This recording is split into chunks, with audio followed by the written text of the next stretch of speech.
Chapter 327, Engaged. Hu Chun did some mental calculations. Beef before the disaster was 30 coppers per pound, and a cow would at least weigh 1,000 pounds. Although it could only produce 500 pounds of meat at most, the bones, blood, and lard were more than enough. 20 taels of silver per head was relatively cheap, judging by that. It was the same for the sheep. Therefore, the price she offered was the price before the drought. Thank you so much, Manager Zhou. 111 have to trouble you to slaughter a cow today. He nodded and gave his confirmation. After that, he handed her 2 ingots worth 1 tael each. Come with me to the manor.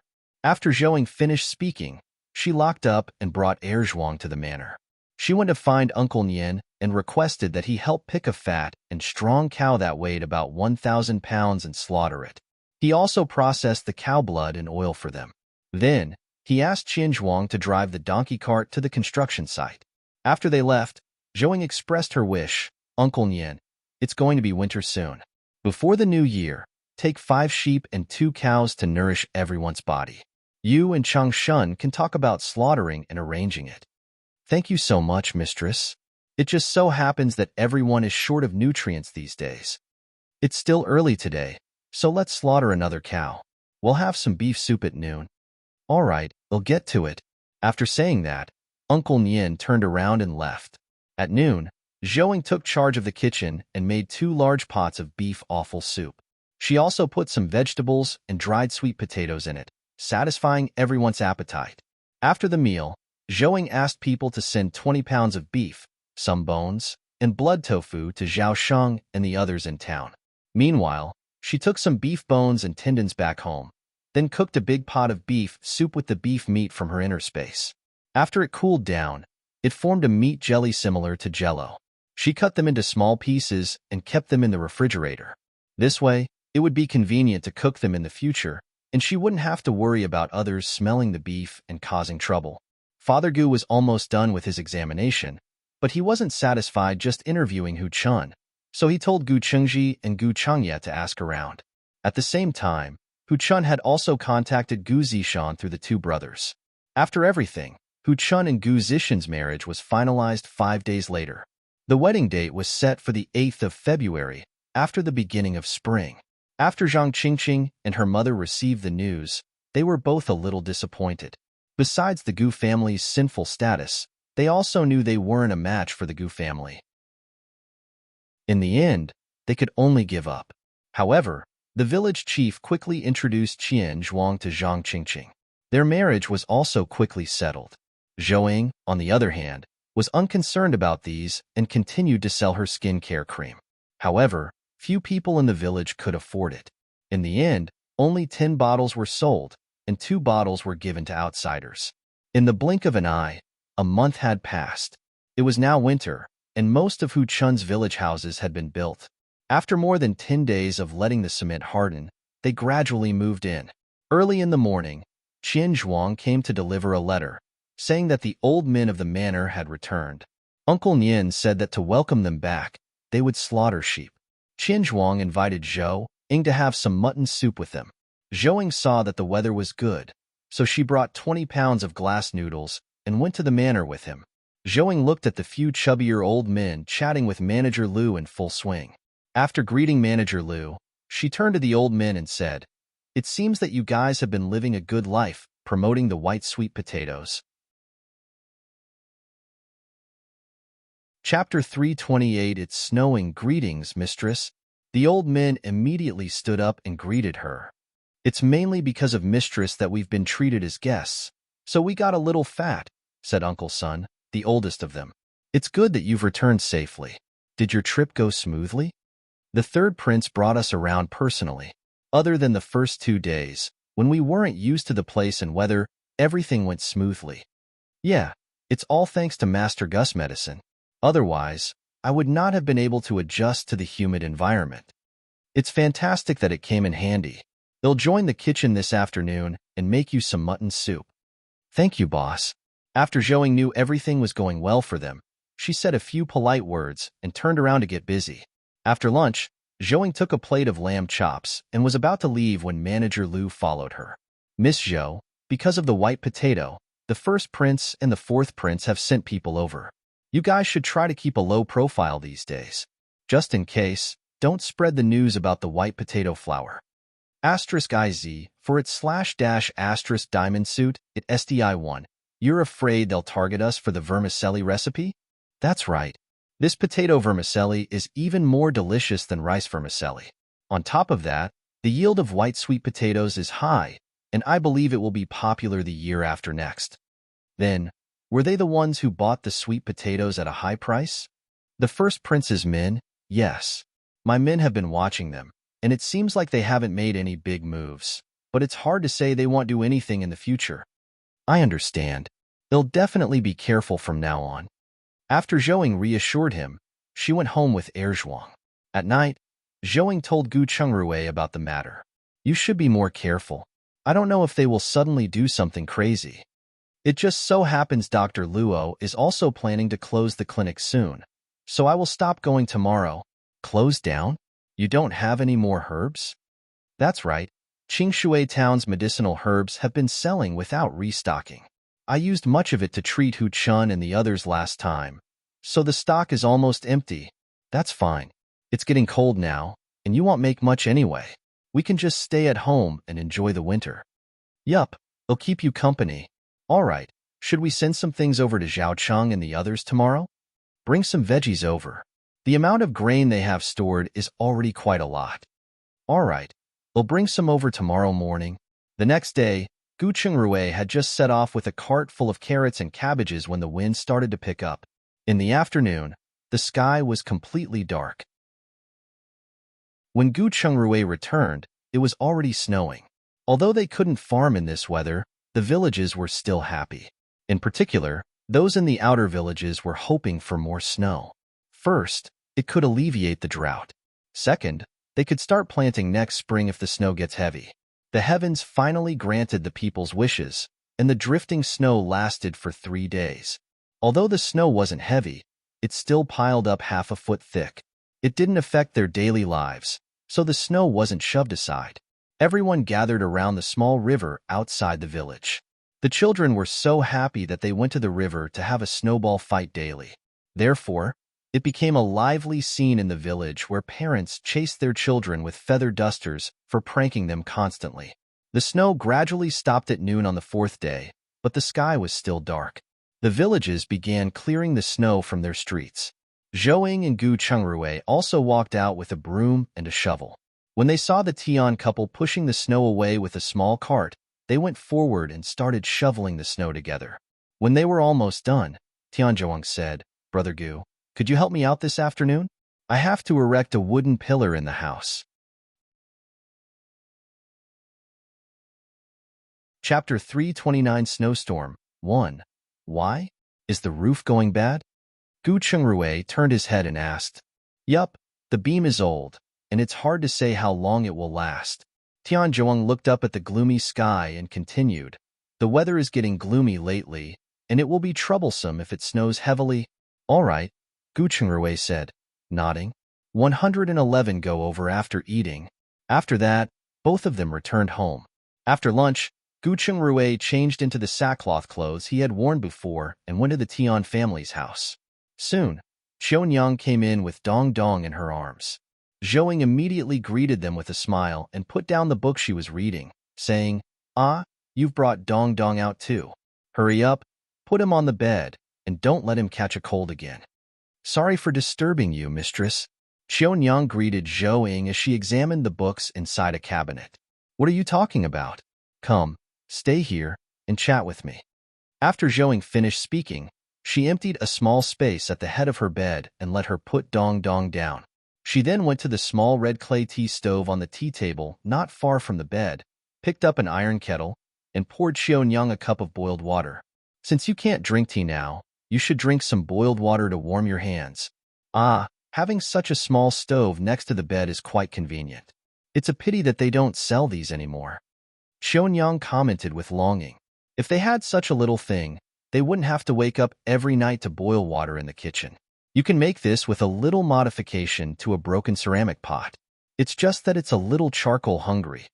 After saying that, Zhouing also poured herself a cup of water. After putting down the kettle, she moved to the other side of the table and let Xiaonyang sit where she was so that she could take care of her child up close. How do we modify it? Xiaonyang asked curiously as she held the teacup with both hands. When Zhouing saw this, she got up and took a piece of toilet paper and a quill pen. Then, she drew a rough drawing and said, "See? Make a hole at the bottom of the pot, or 2 or 3 small holes will do. Then, find an iron sheet, cut a piece according to the size of the pot, and then cover it up." She paused for a moment. "Just like the water tank where you grow bean sprouts. You cover the bottom and have to find a few stones to prop it up. Now that you mention it, it's similar to a brazier?" "Yes, it's just that.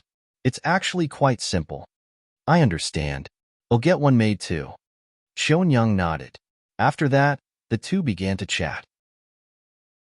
When Zhouing found out that Xiaonyang gets hungry quickly because of breastfeeding, especially when she wakes up from hunger, she taught her how to make French fries and roast white potatoes.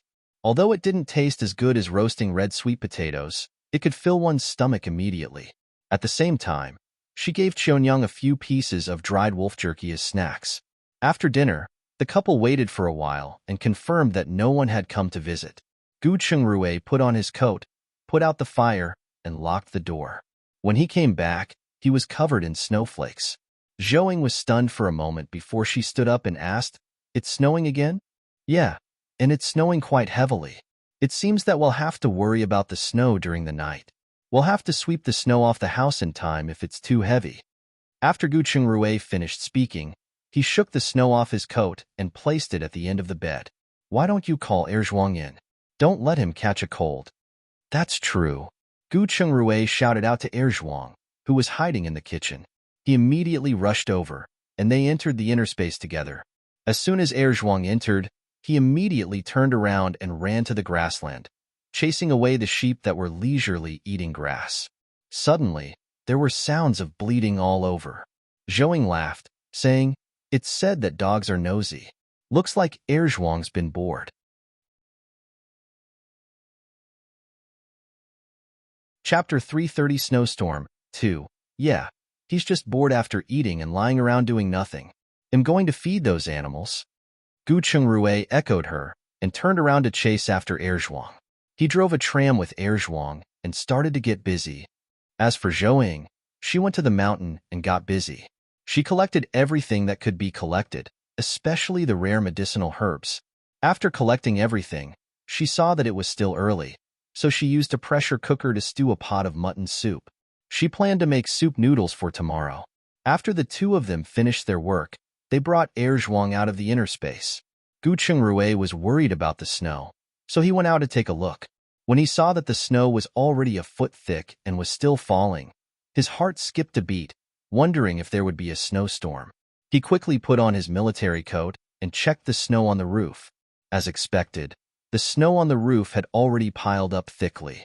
The snow on the end of the roof, in particular, was much higher and piled much thicker than the snow on the ground. He quickly returned to his room and said, "Babe, I'm afraid you won't be able to sleep tonight. Come out and help me hold the ladder. One have to clear the snow on the roof quickly, or it will be dangerous." Zhou Ying's heart skipped a beat when she heard that.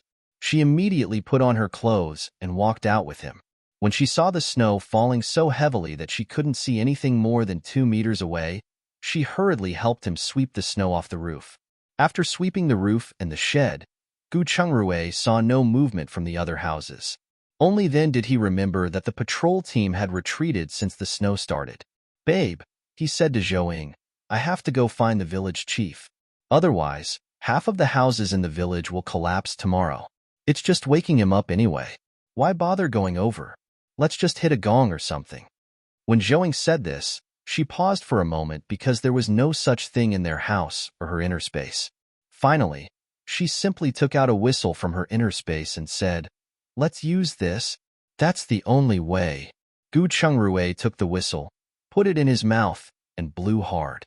He blew on it the whole time he walked toward the village chief's house. The whistle rang loudly in the quiet night, and it woke up the entire village. At first, everyone was angry when they were woken up, especially those who had children like Tianjiawang. Those children cried and cried.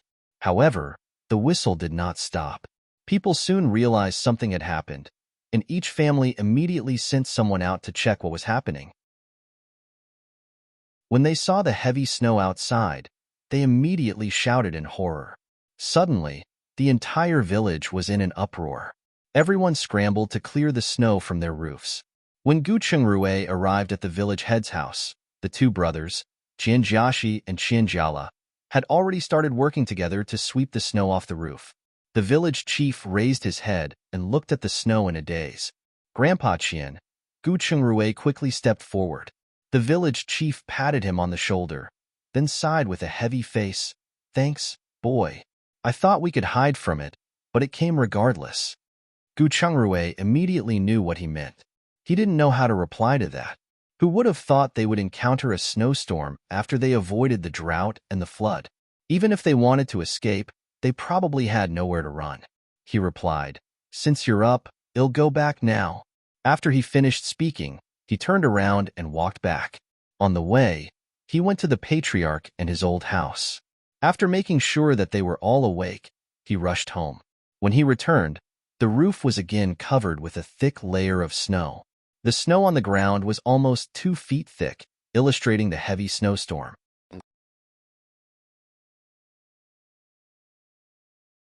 Chapter 331 Snowstorm 3, however, no one had the time to complain. They were only thinking about how to keep their houses intact. Otherwise, they would freeze to death. The villagers were busy the whole night. Some even found new materials to reinforce their roofs. It was not until the next morning that the snow gradually lessened. However, the snow on the ground was already 5 feet deep. If someone didn't have their door opened, it would take them a long time to do so. Zhou finished helping Gu Chungrui and made a lamb stew in her interspace. After the two finished breakfast, they took a shower and left the inner space. When she saw the snow outside, piled nearly as tall as a person, she took out a pair of sleighs and said, "Rui, you stay at home just in case. I need to go to the manor." "Are you kidding me? The snow that just fell is especially soft, and there is no snow path. It will be difficult to get out if you accidentally fall into the snow. Besides, with Manager Lu there, everything would be fine. Even if there's something, it's too late to go over now. Let's wait for the snow to stop completely. Then, we'll make a plow to go over." Chungrui stopped her. He was also concerned about the cattle and sheep in the manor, as they were the only sources of food for the inhabitants on the surface. However, no matter their importance, they were not as important as their lives. He could not take the risk. Zhou hesitated for a moment. Looking at the frighteningly thick snow, she finally gave up. The two cleared a path from their kitchen to the woodshed and quickly started a fire. It was almost noon when the short path was cleared, but the snow was still falling. After lunch, they went into the house to read a book while observing the snow. By nighttime, the snow had lessened.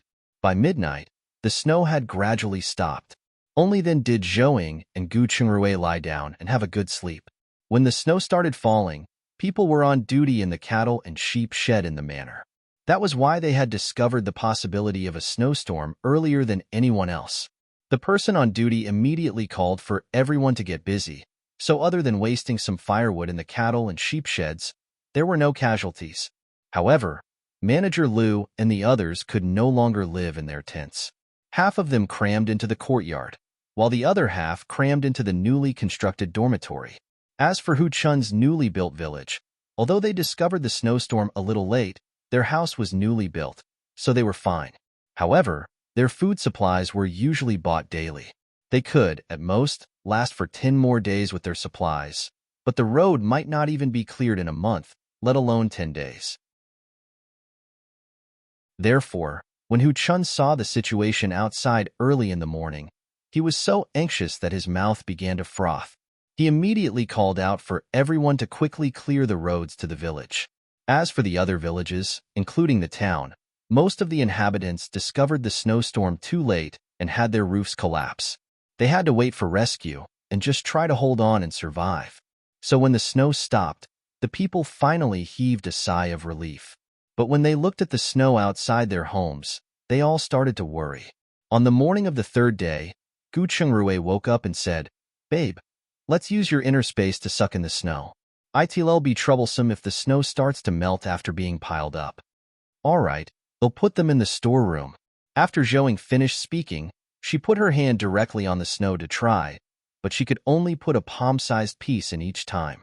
She then looked at Gu Chungrui with an embarrassed expression on her face. Gu Chungrui smiled.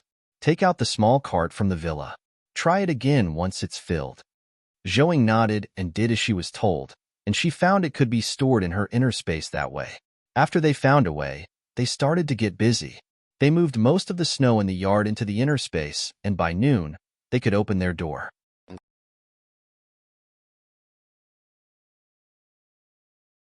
Chapter 332 Snowstorm 4. Coincidentally, Tian Jiaowang and his sister had also cleared the path to their entrance. Of course, it was only a path. Each household diligently dug out the necessary paths in their courtyards. The next day, everyone spontaneously began to clear the middle of the street. Because everyone had difficulties, digging a path to the middle of their village would allow everyone to help each other. Of course, Zhouing and Gu Chungrui did not cheat this time. They followed the lead and dug. In the afternoon, they finally dug a path to the middle of the street that could fit 2 people. The villagers found 3 collapsed houses. Fortunately, no one died, but 3 villagers were injured. Therefore, Gu Chungrui and his wife stopped clearing the road and instead began to treat the injured. At night, the village chief called the village's main elders to his house and asked, "So what are your thoughts? It will be bad if we keep the snow inside the village. Father, my suggestion is to push the snow in the village into the river as much as possible. When it melts, it won't affect the village." Qian Jiaxi spoke at this moment. Jiaxi is right. Although this work is tiring, it has to be done. Otherwise, it will be troublesome once the snow melts. I'm afraid it will snow again, and it will be troublesome to clear then. We have to be quick. The patriarch nodded in agreement. Yes, let's do as Jiaxi said. Everyone except the elderly and children will join in and clear the snow as soon as possible. Seeing that everyone agreed, the village chief nodded and continued, "It's decided. Tomorrow morning, we will dig 5 paths leading to the river in the village. When you return, inform each household, as I can't run back and forth. By the way, don't inform Dr. Gu and his wife. They still have to take care of the injured." All right, then it's decided. The patriarch nodded in agreement. After that, no one was in the mood to stay any longer. They left immediately and went to inform each household. But in the end, the patriarch still told Gu Chungrui and Zhouing so that they would know what was going on. The next day, after examining the 3 injured, the couple ended up following Tian Jiaowang and his sister to clear the snow. Because they were digging a path wide enough for a cart, the entire villagers' effort only dug 5 paths in a day. Over the next few days, they started to shovel snow into the river daily. First, it was snow from the village streets, then from each household. This busy period lasted for nearly half a month. 2 weeks later, they cleared a large portion of the snow in the village, including the snow near each house, into the river. The villagers could finally drink from the well again. At the same time, as the snow melted, the weather became colder and colder. It was so cold that even if they kept burning their stove, the house still couldn't stay warm. As a result, a large number of the elderly and children fell ill. Gu Chungrui saw villagers coming to his house daily to ask for medicine. Still, because the medicine cabinet at home was running out, he did not dare continue giving out medicine, or else something would definitely happen. He could only tell everyone to eat chili and drink more water to overcome the cold. At the same time, he ground some scallions and ginger into powder and let the children drink it. Gradually, the situation in the village stabilized. People didn't dare leave their houses in this weather. On the other side, Hu Chun and the others did not bother to clean up the snow in the village. Instead, after each household had opened up a path, they quickly dug a passage to the manor. They had to make sure that they had something to eat first. Manager Liu, who lived in the courtyard, was so shocked that his jaw almost fell when he saw Hu Chun and his men. He didn't expect them to dig a path here this quickly. After knowing their purpose for coming, he understood why they had rushed over. Then, he looked at their skinny appearance and hesitated before asking, "I can make the decision to sell food to you, but do you still have any silver?"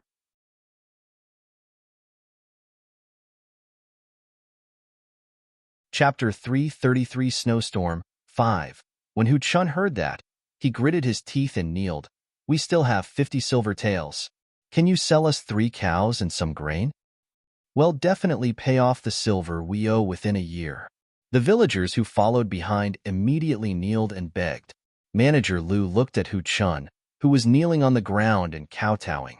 He couldn't help but admire him from the bottom of his heart. Hu Chun proved to be a person who could bend to the situation, and few people would do so in front of their subordinates. Moreover, Manager Lu knew that Hu Chun's main concern was his villagers. Otherwise, with his ability, it would not be a problem to protect his family through the winter. He went forward to help Hu Chun up. You don't have to do this. Wait a moment. One have to discuss this with the others and make a decision. Thank you, thank you. Hu Chun thanked Manager Lu repeatedly and placed the money bag he had brought on the table. When Manager Lu saw this, he immediately got his subordinates to call Uncle Nian and Chang Shun over. He called them to a side room and told them about the matter. What do you guys think of this? It's fine to sell food supplies to them, but I'm just worried that it'll be troublesome if they have other selfish thoughts after that, especially regarding the white sweet potatoes. Chang Shun spoke at this moment. Indeed, they are different from those other villages.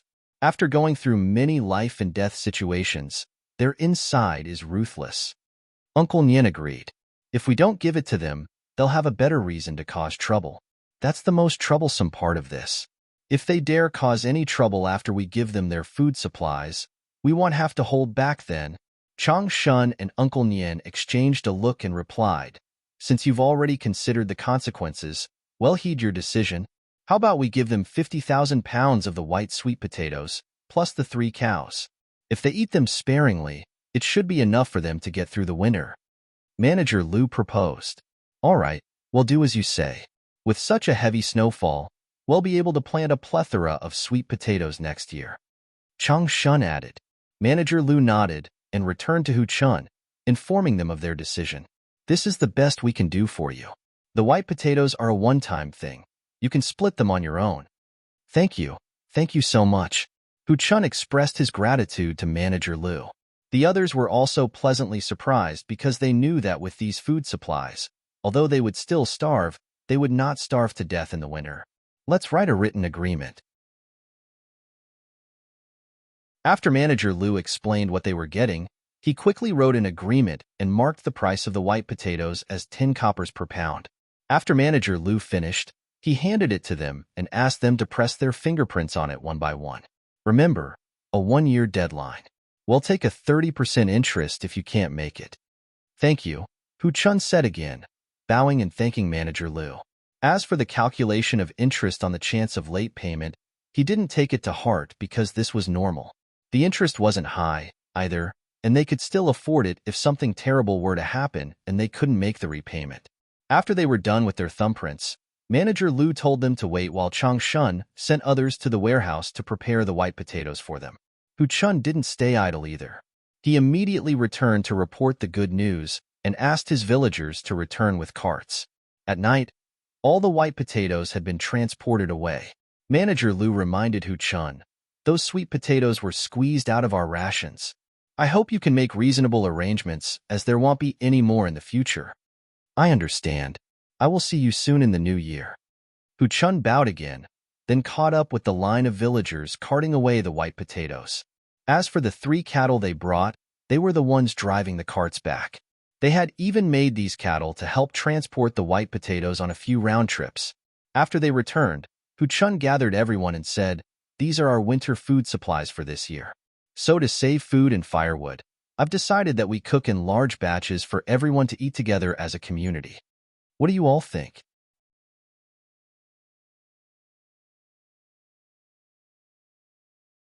Chapter 334 Snowstorm 6. I agree. We didn't prepare enough firewood, so we can save a lot if we eat together. Right. If we eat together, we can keep track of what's left. The point is that if everyone ate together, there would be no constant argument about how to divide food. Those who agree, raise your hand. Hu Chun heaved a sigh of relief. To be honest, he was terrified that everyone would disagree. Once the food was distributed, those who ate quickly would run out and ask for more. Would the others be willing to divide their portion further? They wouldn't be happy if he ignored their pleas, then. Even if he refused to divide the remaining portion further, he couldn't just watch them starve. It would trigger conflicts if this happened. Fortunately, most of the people had raised their hands. Even those who disagreed with it slowly raised their hands when they saw that everyone had raised their hands. Great, Uncle Hu said. How much silver did we spend this time? Hu-chun, can you give us an estimate? I spent 50 taels of silver, but one of them 10 taels of cattle money and 50 taels of white potato money. I only have 10 taels of silver left in reserve. This silver is for buying all kinds of farming equipment next year, so don't hold any hope of using it to buy more meat and food. At this point, Hu-chun turned his head and said, Uncle will do the math later and ensure that this amount of food will be enough for us to eat for 4 months. All right, Uncle Hu replied with a nod. Although the others felt their stomachs twist after hearing this, they didn't say anything, as this was for their survival. Hu-chun continued, in the meantime, everyone can take a look at the nearby mountains. If we catch some prey, it's our lucky day. However, no one is allowed to go up the mountains. Otherwise, if something really happens, we won't even be able to find a doctor. Speaking of doctors, should we dig a road to Shangha village? Someone asked. It will depend on the situation. If we have the strength, then we will dig. So, take care of yourself these days. Don't catch a cold, and don't get hurt. After more than half a day of exposure to the wind and sun, the snow melted a little. However, a layer of ice formed on it, and it became much sturdier than before. The thickness of the snow was also about 1 foot lower than before. No one could walk on them. Every step one took would bury half of their leg in snow. Gu Chungrui tried to ski, but he could not. After that, Zhuang was let out to try pulling a snow sled, but it was difficult for him to even walk on the snow. In the end, the couple nailed 2 crude and light 3x3 wooden rafts, then put them on the snow. They traveled to the front of the manor step by step. At the same time, he would step on the snow with every step he took, and the snow would instantly sink in about a foot. When the bored children at home saw this, they immediately joined in on the fun. All of a sudden, everyone in the village started to move around. After all, everyone had a few relatives among the other villagers, and they wanted to know how they were doing and if anyone was still alive. Seeing this, the village chief created a team to open up a road to town. So, in the afternoon, the couple was left alone. This made it convenient for Zhou to use her interspace to store and release the wooden rafts, while Gu Chungrui was tasked with shoving the snow into the wooden rafts. When they were about to reach the manor, the two returned to their original method of traveling. The next afternoon, Manager Liu received the news and saw Gu Chungrui and his wife's actions from afar. He immediately laughed and said, although this method is a little stupid, it is much faster than digging a path. After that, he quickly got someone to drag the wooden rafts over. When he saw the couple panting heavily from exhaustion, he said, "You too must be tired. Hurry up and come in to rest. One have something to tell you." After that, he took them to the courtyard houses and told them about selling meat and white sweet potatoes to Hu-chun. He handed the receipt to Zhou Ying and said, "One saw they were too pitiful, so..."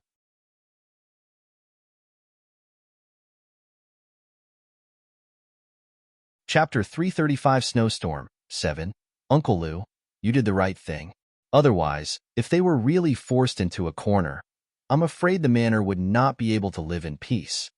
Zhou Ying took the receipt and replied, "It's fine as long as you don't blame me.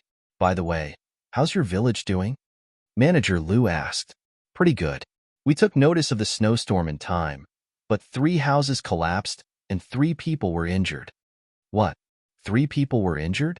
Are Zhang Qingqing and her family okay?" Qian Zhuang ran in and asked, "What's the rush, kiddo? If something happened, we would have come to you long ago." Gu Chungrui teased. "Hee, one just panicked." "Oh, right. What about our old house?" "Your house was renovated before you rented it out. It's quite strongly built, so nothing happened." "That's great. You guys continue while I return to the village with Jiang." After Qian Zhuang finished speaking, he turned around and ran out. It's really different when a man has a wife. In the past, I've never seen him so concerned about anything other than money. Manager Liu laughed. "Well, a person does change after having a family. Zhouing said with a smile. After chatting for a while, they learned about the situation at the manor. They found out that there was no trouble other than a few newborn lambs freezing to death. The couple got up and left. At the same time, they told Manager Lu that their village was paving the way to town. The road was much smoother on the way back, and the two skated back to the village much faster than usual. After Qian Zhuang brought Gu Erjiang back to the village, he went straight to Zhang Qingqing's house. After making sure that she was fine, the two helped her reinforce the roof of her house. After that, he reported to the village chief and the patriarch that he was safe before returning to the manor. 5 days later, the road to town was cleared, and the couple skated into town. They found that many houses in town had collapsed. Fortunately, the main road was cleared, just like their village. When the two arrived at Grassland Taste Restaurant, they saw that the place was intact. They heaved a sigh of relief and walked in from the side door. Fang Qing, who was practicing martial arts in the yard, was surprised when he saw them. "Master, how did you guys get here?" The village used wooden rafts to dig a path out.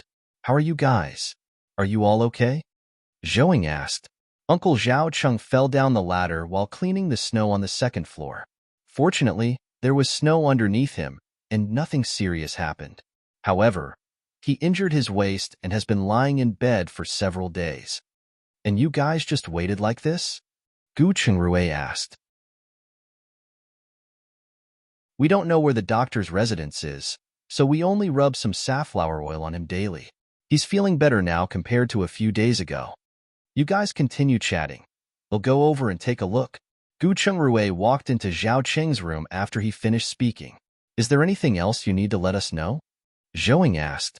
"I guess there are some. We didn't prepare enough firewood, but we still had enough to burn for another month. Now that the road is cleared, we'll go up the mountain to get some more firewood." Zhouing shook her head and said, "I saw a lot of collapsed houses in town. See if anyone wants the wood. You can buy it if they don't. I would prefer you buy those and use them as firewood. As for gathering actual firewood, it's unrealistic to do so with such thick snow before it melts." "I understand. When it's my turn to join the rescue team tomorrow, I'll ask Constable Tion if I can bring some back." "Rescue team?" "Yeah. The constable is organizing people to save those buried at home. I'm staying home to look after the house today, while Chiu Yu and the others were called to cook for the masses." "I see. By the way, is our courtyard all right?" "It's fine. It's just the storage room that collapsed." "That's good. You guys can take some time off to collect broken wood and use it as firewood. By the way, you must go back to your house from time to time. It'll get dilapidated if you don't live there for a long time." "I will."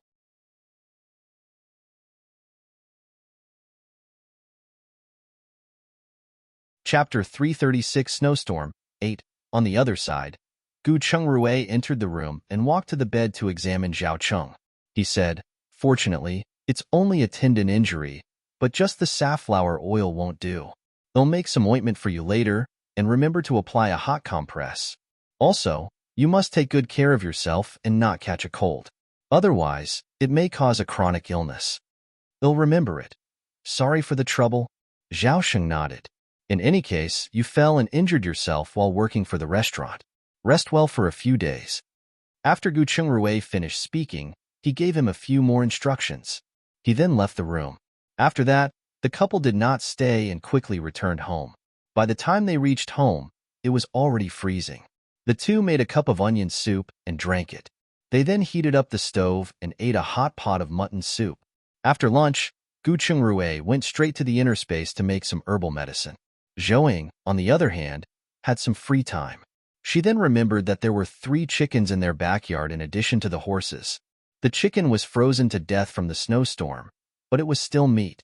Thus, she went straight to the backyard, fed the horse water from her interspace, and added firewood to the underground storeroom. She took out the shovel and started digging at the chicken nest's approximate location. After about 2 hours, she finally found 3 frozen chickens and 2 frozen eggs. She took 2 eggs and a chicken to the kitchen, putting them by the stove and defrosting them. As for the others, they were buried back in the snow. In the evening, Zhouing simply stewed chicken soup with a few wolfberries and red dates. When the meal was ready, the village chief walked in. After seeing the chicken soup on their table, he said, I was wondering whose chicken was so fragrant. Half the village could smell it. Grandpa Qian, you're here. Let's eat together. No, I've already prepared dinner. I'm here because the village constable has given us a task. He asked us to send a group of people to other villages to help save them. I thought that if someone were injured, one would like Cheng Rui to come with us tomorrow. By the way, everyone who goes will be given 1 pound of mixed noodles daily. But I'm short on medicine now. Gu Chengrui wanted to say something but stopped. I'm aware of this. I've applied to get medicinal herbs from the village constable. I've also heard that it was from the Zhou medicine shop. Tomorrow, you can see what can be used and what can't, and we will do our best and leave it to fate. All right, they'll go over earlier tomorrow. After Gu Chengrui finished speaking, he asked him to sit and eat with them. The village chief quickly turned around. No, we'll go back first. You guys hurry up and eat. Don't let the food get cold. Gu Chengrui saw he could not keep the village chief from leaving, so he sent him out. He locked the door when he came back. The following day, after breakfast, Gu Chengrui went to the village chief's house with the ointment he had prepared for Zhao Cheng. When he discovered the village chief was going to the newly formed village, he said, Grandpa Qian, that place is connected to the manor. If you want to know more about the situation, you can go there directly. The village is newly built and is safe. That's great, but making a round trip is better. We will request that they send some people to help save others, and at least they get a share of the food. You're right. Gu Chengrui nodded in agreement and asked, by the way, where did you put the medicinal herbs? It's in the west wing of my house. We'll take you there now. After the village chief finished speaking, he brought him into the west chamber of his house.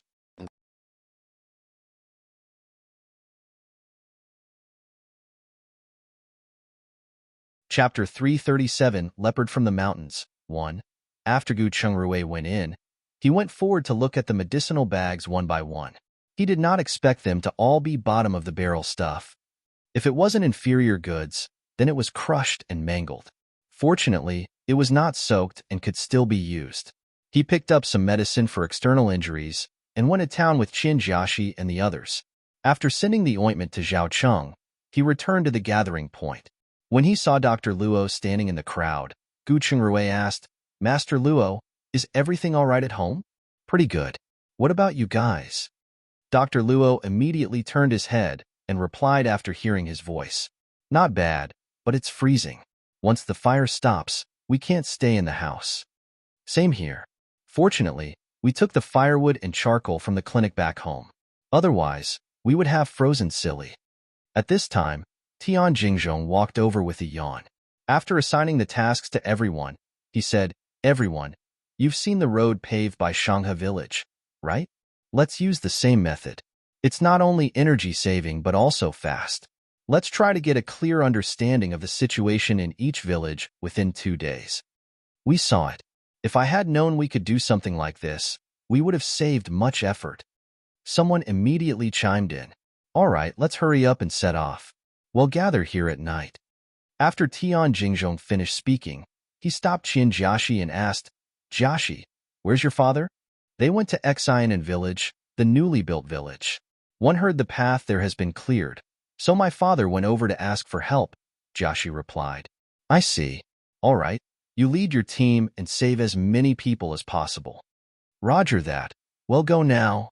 Qin Jiaxi affirmed and went after his team. Meanwhile, Tian Jingzhong waited in place. After about half an hour, the village chief and Hu Chun rushed over with a group of people. After exchanging a few polite greetings, Tian Jingzhong assigned them the villages they needed to check on and then left on his own with a few teams of soldiers in the direction of the county. After Gu Chengrui left, Zhou Ying was bored at home. She took out some cold-proof plates from her inner space and placed them in the backyard. She began to store large amounts of ice in her warehouse so she could make smoothies to sell in the summer. In just one day, more than 10 batches of ice were stored. After storing the last batch of ice in her inner space, she went to the shed to get some firewood to cook with. Just as she picked up a bundle of firewood, she suddenly heard a shout from outside. Help! Help! Someone help! Zhou Ying was stunned. Despite the sharpness of the voice, She recognized it as Sister Tion's. She remembered that Brother Tion had gone out, so she quickly took out a bottle of pepper spray and ran out. As soon as she stepped out of the door, she saw an animal resembling a big cat pouncing on Sister Tion. It was biting and tearing her arm, and it was already bleeding. After hesitating for just a moment, she picked up the stick she used to lock her doors at night and rushed over. As soon as she got close, the big cat raised its head and bared its fangs at her. It also let out a low growl from its throat, obviously warning her. At the same time, when the big cat looked up, Zhouing found that it was not a cat but a leopard. According to its body shape and appearance, it was a leopard. However, she didn't know why it didn't have the typical leopard stripes and looked a bit like a civet cat. Thinking of this, she felt a chill in her heart. She had never seen how fast a leopard could run but had heard about it. It was an animal that could take her life at any time. The leopard saw that she didn't come close, so it immediately lowered its head and continued to bite at its prey. However, because of the oversized cotton-padded jacket, the bite did not clamp down smoothly. It let go and pressed its paw on the wound. Then, it turned its head and bit at Sister Tion's neck. Zhouing returned to her senses and happened to see this scene. She immediately ran over with her stick. When the leopard heard her running over, it turned its head and looked over. Then, a fierce glint shone from its eyes. It bent its legs slightly and pounced toward Zhouing.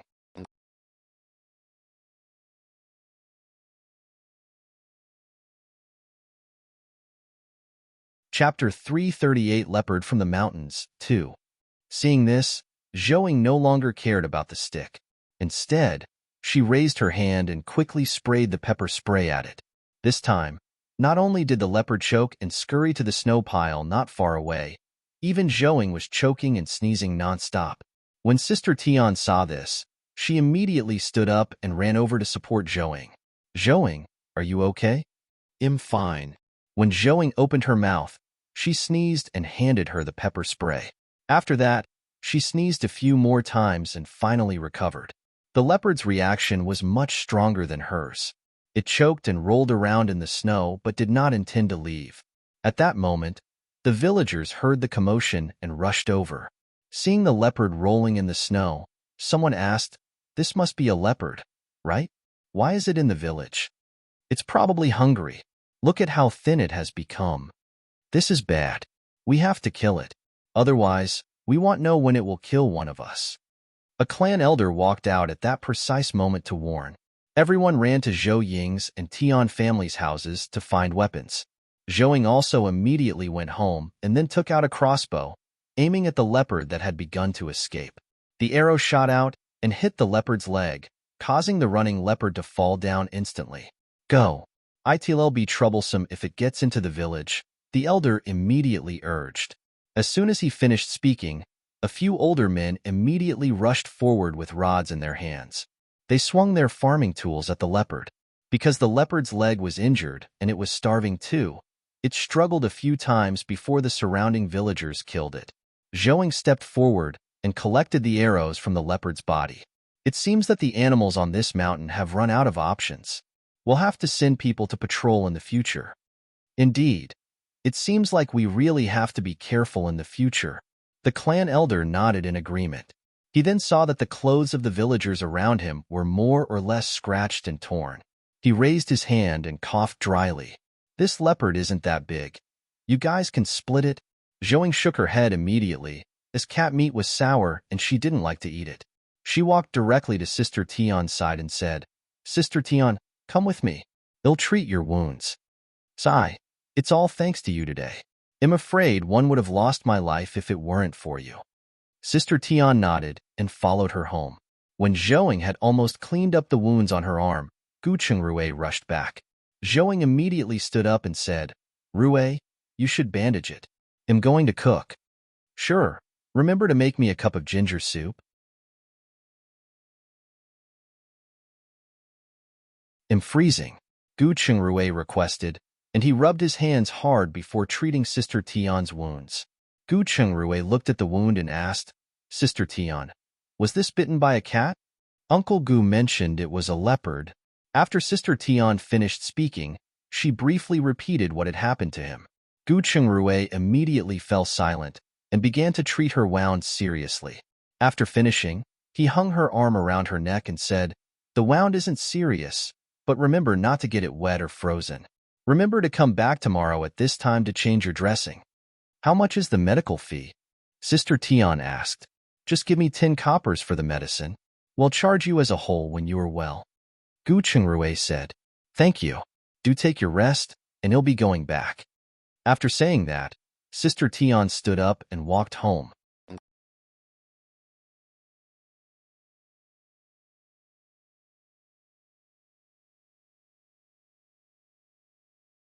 Chapter 3, 39 Countermeasure. Just as Sister Tian walked to the door, she met Tian Zhuang, who was hurrying to find her. The siblings were stunned momentarily, and Tian Zhuang asked, "Sister, are you okay?" "It's all right. It's not serious," Sister Tian replied. "She didn't hurt her bones. She'll be fine after a good rest." Gu Chungrui echoed. Tian Zhuang heaved a sigh of relief and looked at the wound. It was on her forearm, and it would definitely show in the summer. "Will it leave a scar?" he asked again. "Yes, but after the wound heals, it'll be completely invisible after 2 months of applying some scar removal cream," Gu Chungrui answered. "That's great. They'll leave you to your work, and we'll talk later." After Tian Zhuang finished speaking, he left with Sister Tian. Gu Chungrui washed his hands and went to the kitchen. He saw Zhuang sitting in front of the stove and approached her. "Babe, what are you going to cook for dinner?" "Millet congee, cabbage and vinegar sauce, and a few mutton steamed buns." "Is there anything else you want to eat?" Zhuang asked. "If there is, one can continue cooking." "No, but just make a few more buns. I'm a little hungry today." "All right, the water is boiling. Take out your bowl, and I'll make you a bowl of ginger soup now." "Yay, thanks." Gu Chungrui rejoiced and turned around to remove a bowl from the cupboard, placing it on the stove. Seeing this, Zhuang took a packet of scallion and ginger powder from her inner space, poured it into the bowl, and then poured in the boiling water. The green onion's fragrance and the ginger's spicy taste instantly wafted out. Zhuang saw this, poured the washed millet into the boiling pot, and covered it again. "Wrap it with a cloth and take it away. Drink it while it's hot." Gu Chungrui took a piece of cloth from the side and placed it on the table. He put the bowl on it, then brought over a stool and slowly drank the soup. After drinking the bowl of ginger soup, Gu Chungrui felt completely alive again. "The village chief didn't let our village take the mixed noodles from the higher-ups, so we worked for nothing," he said. "That's the right thing to do anyway, as one heard there aren't many noodles available. By the way, how's the situation in the other villages?" Zhuang asked after she finished preparing the dishes. "Many people died, but the snowstorm actually killed only a few. Most of them froze or starved to death. Not surprising. There's a limited amount of grain. No one stocked up on any. However, they could only blame themselves for being lazy. The situation at Xianan village wasn't much better than theirs originally. They should have found a way to save themselves instead of waiting for death. Yet, they did nothing." Zhuang nodded and spoke up. Gu Chungrui sighed and did not speak again. Gu Chungrui made more scallions and ginger powder when they entered the inner space that night. On the other hand, the clan elder mentioned the leopard's incident to the village chief after dinner. After the village chief heard this, he took 2 puffs of his cigarette and said, "This is troublesome. They'll be frozen silly if one asks people to patrol in such cold weather." "Exactly. The problem is that it's hard even to dig a trap in such heavy snow." The patriarch added, "I remember there were bells at the oil mill, right?" "Yes, you want to. The sound of the bell can be heard in the house, but it can't be heard outside, especially at night." "I see. Then just remind everyone to lock their doors at night. During the day, let's use a net and tie bells around it. If anything breaks into the village, we will definitely hear it." "All right, leave it to me. They'll make the arrangements tomorrow morning," the patriarch affirmed. Gu Chungrui brought a big bag of scallions and ginger powder the following day and left with everyone. The patriarch gathered the remaining men and used hemp rope to draw a 3-layer net around a tree by the village. A bell was hung on each net. He told everyone about the incident and reminded them to be more vigilant.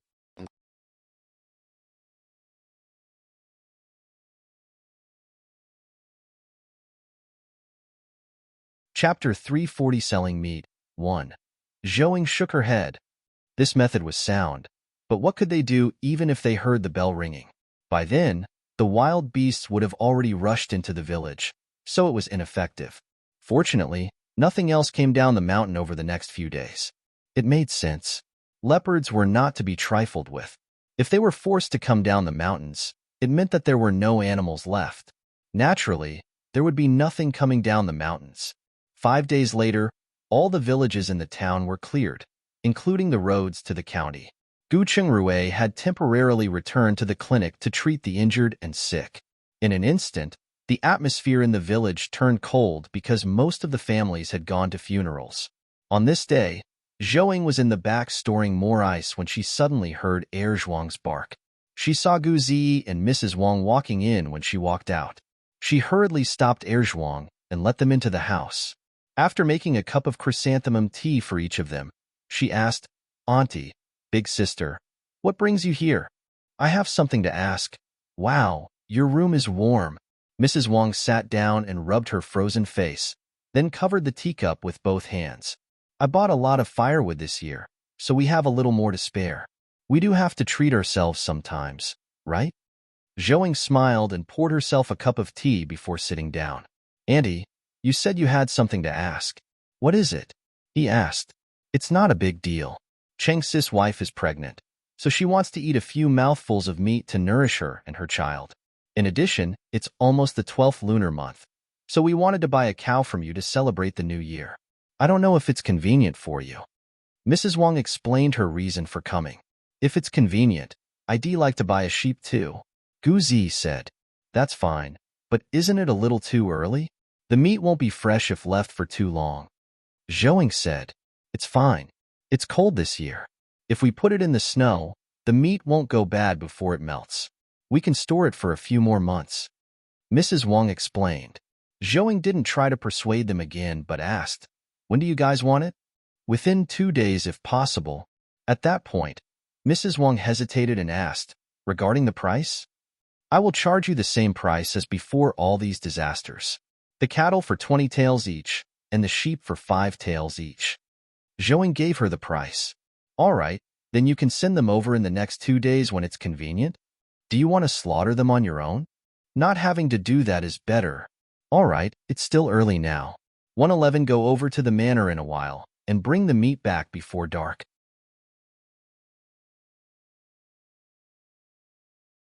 "By the way, you've been married for 2 years. Why haven't you had a child yet?" Mrs. Wang asked at this moment. "We're not in a hurry. We'll wait until this disaster is over. Otherwise, it will be bad when we can't eat anything." Zhouing replied with a smile. "That's true. Our village is lucky to be supported by white sweet potatoes. Otherwise, we would be starving to the point of lying in our beds, let alone having children." Mrs. Wang nodded in agreement. "But I'm afraid there aren't many chickens left in the village. It's hard even to eat an egg." Gu Zi complained. "Sister, don't let anyone hear about this. Otherwise, there'll be thieves coming into your house." Zhouing warned Gu Zi. "Indeed. Nowadays, don't say you have food no matter where you go. Otherwise, it's easy to attract hatred from the masses." Mrs. Wang nodded in agreement. After chatting and drinking 2 cups of tea, the mother-daughter pair left. Zhouing packed up and dressed up like a ball of cotton. She locked the door and rushed to the manor with Zhuang, fitted in a cotton-padded jacket. Uncle Nian was momentarily surprised when he saw Zhuang in clothes. He smiled and patted the dog's head, saying, "Wow, Zhuang is wearing a cotton coat?"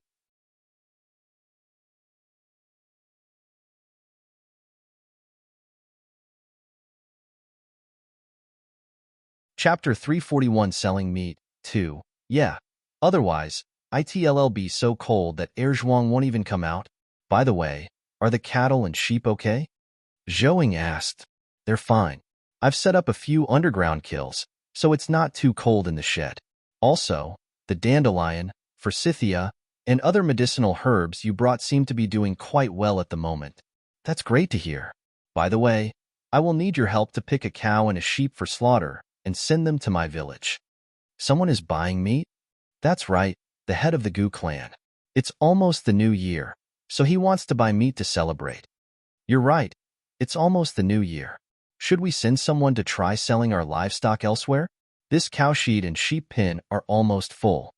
Zhouing shook her head and said, No, we shouldn't.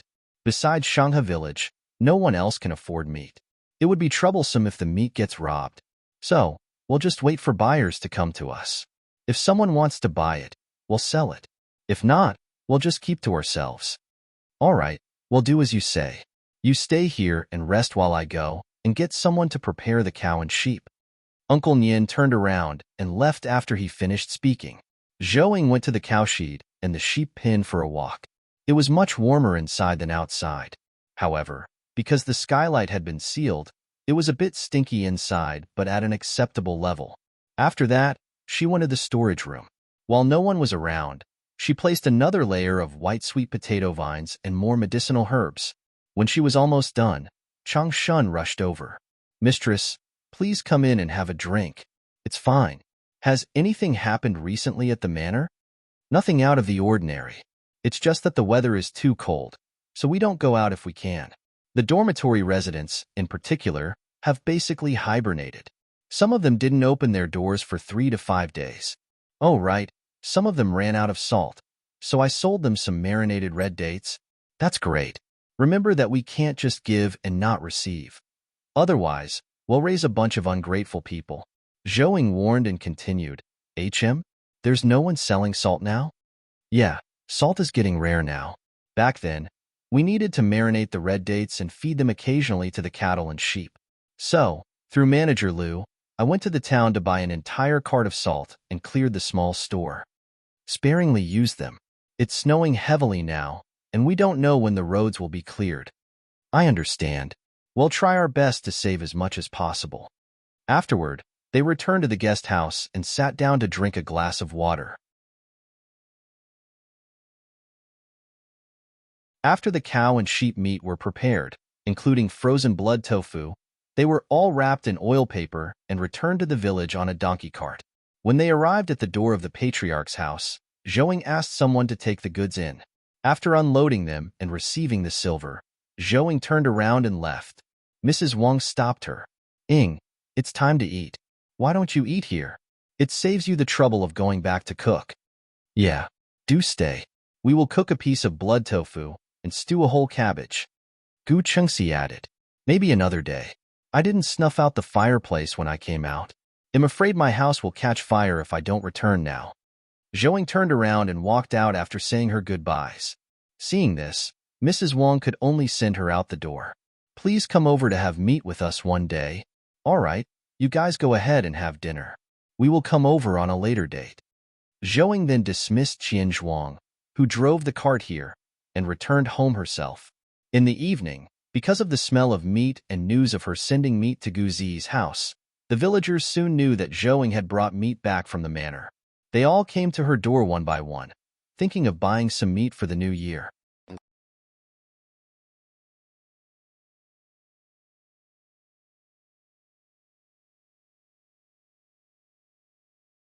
Chapter 342, Selling Meat, 3. Zhouing thought of the cow and sheep she couldn't afford to raise and was happy to see this. She then took a book and recorded the amount each family wanted to buy. She even asked them to help advertise when they returned home, so those who wanted to buy meat would come to her. She told them she would be sending the meat to them tomorrow.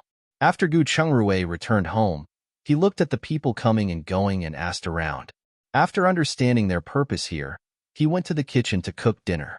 After eating their fill, Gu Chengrui looked at a registration book and exclaimed, Good Lord, all of them are crazy. The minimum orders are 10 pounds of beef and a tub of blood tofu. They earned quite a hefty sum after selling the chilies and sweet potatoes last year. There's still a month before the new year. So isn't it normal to eat some meat to celebrate? That's true. Then let's butcher 1 more cow and 2 more sheep. We'll send some to Dr. Luo, Constable Tian, the county magistrate, and the people at the restaurant. We'll also prepare some New Year's gifts. Sure. How are things over there? If you are busy, they'll ask Brother Tian for help. We're almost done. By the way, I'm thinking of bringing some chili over. Too many people have recently been suffering from frostbite, and chili water can help relieve some of it. Are they going to pay? Zhouing asked with a smile. You little money grubber. Gu Chengrui tapped her nose and continued, yes, of course. After all, we spent money on them. But I'm afraid we won't be able to make any money from it. It's fine. It would be lying around in our storage anyway.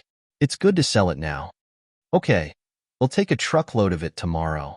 After that, the two went to the inner space. Zhouing harvested another batch of sweet potatoes and planted the fields with wheat. After Gu Chengrui finished chores in the grassy fields, he took out 6 sacks of chili. The following day, the two of them parted ways after breakfast. However, when Zhouing set off again this time, she brought Tian Jiaowang with her and Erzhuang. After lunch, Zhouing returned to the village with 5 carriages when the sun was high in the sky. Finally, they stopped under a big tree at the village entrance.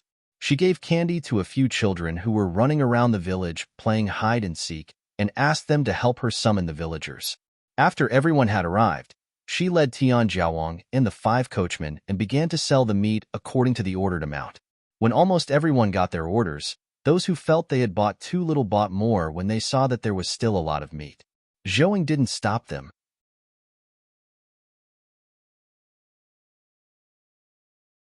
At most, she would just need to get more meat tomorrow. Once she gave the green light, the extra cow and 2 sheep were all sold, and in the end, there was not even a sliver of meat left. Zhouing had no choice but to say to the coachman, everyone, when you return, tell Uncle Nian to slaughter another cow and 2 sheep. Send them here tomorrow morning. Don't worry, mistress. We'll be going back now. Go. Be careful on the slippery roads. After sending off the coachman, Tian Jiaowang said, Zhouing, can you leave me some lard before the new year? There's no oil at home. No problem, but I can't be sure how much we'll have left. It's fine as long as we can cook something for the new year. That's not a problem. After returning home, Zhouing counted the earnings. There were almost 200 taels of silver, coming from 5 cows and 10 sheep.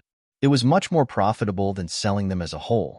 When Gu Chengrui returned and discovered that all the meat had been sold out, he commented happily, now, we don't have to eat meat secretly anymore. Indeed, I've prepared a hot pot with spicy soup tonight. Wash your hands, and we'll be eating soon. After Zhouing said that, she turned around and went to the kitchen. After dinner, Gu Chengrui handed Zhouing 20 taels of silver and said, these are the silver from selling the chilies. A few prominent families in town bought chilies for seasoning, so I sold them at a slightly higher price than usual.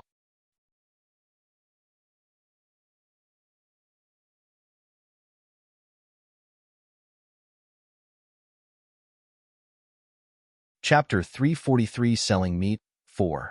As soon as Zhouing heard that, her eyes lit up. She took the silver and asked, that's normal. Are there a lot of wealthy people in town now? You want to sell them meat? That's right. If we don't sell to them before the new year, who knows when we'll have to wait for the next opportunity? Also, cattle and sheep will go into heat once spring arrives. We can't just stop them from breeding. They'll try to ask around then. Thanks. Also, ask around if there's anyone selling pork. We have to buy some fatty meat to prepare for the restaurant and the manor. Beef and mutton can't compare to pork, after all. I haven't seen anyone selling pork in town. Why don't we ask Manager Liu? He's more well-informed than us. That's true. They'll go over to the manor again tomorrow. By the way, you shouldn't leave that early tomorrow. I've asked them to send the beef and mutton over early in the morning. They'll go with you tomorrow morning. All right, you drive the carriage. The next day, the couple was afraid the manor would send the meat over, so they got up early and rushed over. After Gu Chengrui left with the butchered meat, Zhouing found Manager Liu and asked him about buying pork. She didn't expect Manager Liu's manor to have it, but he only kept the breeding pigs to save food. It was near the county, but it was still too far. Because of the heavy snow, Manager Liu was unsure if even his pigs had survived. On the other end, after Gu Chengrui arrived in town, he sent a holiday gift to Tian Jingzhong's house in an open and above-board manner. In return, he received 2 pounds of salt, 5 pounds of white sugar, and 2 batches of cotton cloth. As expected, someone came to Gu Chengrui to buy meat in the afternoon. Gu Chengrui immediately got them to write their order. In the next half a month, he sold another 20 cows and 100 sheep, either in whole or in small amounts. All the wealthy households in the vicinity became his customers in one fell swoop. The day before the new year, Gu Chungrui butchered a sheep in the inner space. He prepared 5 pounds of mutton as festival gifts for the various families in the village and had an extra 10 pounds of cotton for his old house. After sending the gifts, the two were just about to leave when Madame Chiao stopped the young couple. She asked, "Are you guys familiar with the Yu family in town?" "The Yu family? The one that lives near the academy?" Gu Chungrui asked. "Yes, their family. 2 days ago, a matchmaker proposed a marriage to Chungya, and she said the bride would be the Yu family's eldest granddaughter. But the matchmaker's words can't be trusted completely, so I'm asking if you know her, especially the bride's character," Father Gu added.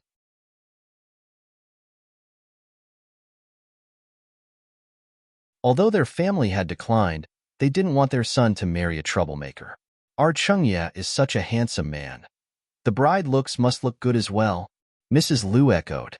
Gu Chungrui was speechless. He was a man. How could he know the details of the girl about to be married? He had no choice but to say, "I only know that their grandfather opened a bookstore near the academy in his early years. Their family also has about 50 acres of land. His eldest son is a scholar who opened a private school in town to teach the children, and his wife and children care for the village elderly. His second son had replaced old Master Yu in managing the bookstore in town. Honestly, I've only seen the second son's family, not the eldest. However, the second son's daughter is only 14 years old. She shouldn't be the bride." "That's right. The daughter of the eldest son's family is the one offering the marriage. They claim that she has remained unmarried because of the recent disasters and is already 17 years old," Madame Chiao said. "Then you all should ask around. As long as the Yu family doesn't favor men over women in their upbringing, I think the eldest granddaughter of the family shouldn't have a bad character." Gu Chungrui gave his piece. "Oh right, how did they know about Chungya?" he asked curiously.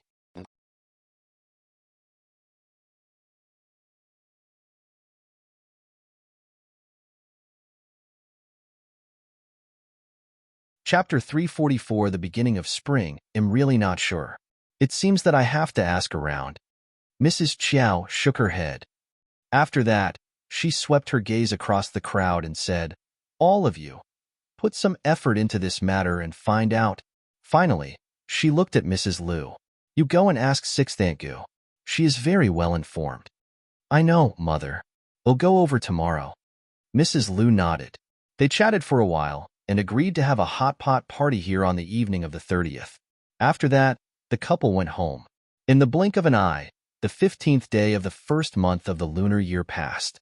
The village had nothing noteworthy happening except the constant smell of meat. As for visiting relatives, there was no point in that this year. As for the Yu family's eldest granddaughter, the Gu family had inquired about her. She was pretty and pleasant. Not only was she literate, but she was also good at embroidery. The only pity was that she didn't know how to cook and had never been in the fields before. This was also the reason why she was not getting married. The reason they knew about Gu Chungya was simple. They had learned about him from the matchmakers, who exchanged information with each other. On the 15th day of the month, the two youngsters went to town to meet with the matchmaker, and the marriage was quickly fixed. After the 15th, everyone was anxious because the weather was still so cold, and the snow showed no signs of melting. If this continued, they were afraid that they would not be able to catch up with the spring planting season. After all, with such heavy snow, even if it melted, it would still take half a month for the ground to dry before they could plant. But no matter how anxious they were, they could do nothing.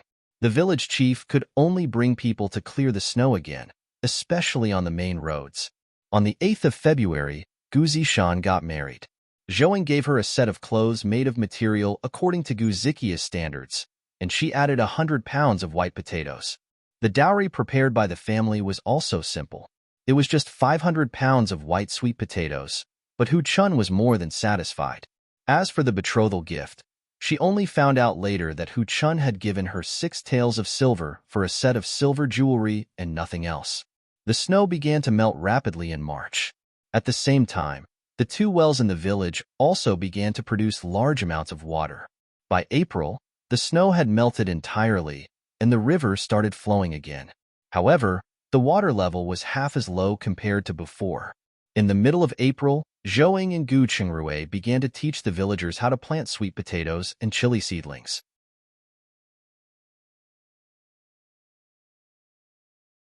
They went to help out at the manor after teaching the villagers. However, as soon as they entered the manor, they found that they all had their heads drooped and looked depressed. Gu Qingrui grabbed Li Si, who was on patrol, and asked, "Did something happen in the manor? There's a cellar full of frozen sweet potato seedlings, and they can't be planted anymore." Li Si replied, "What? They froze?" Zhouing exclaimed, "Yes, they all went bad." Li Si replied.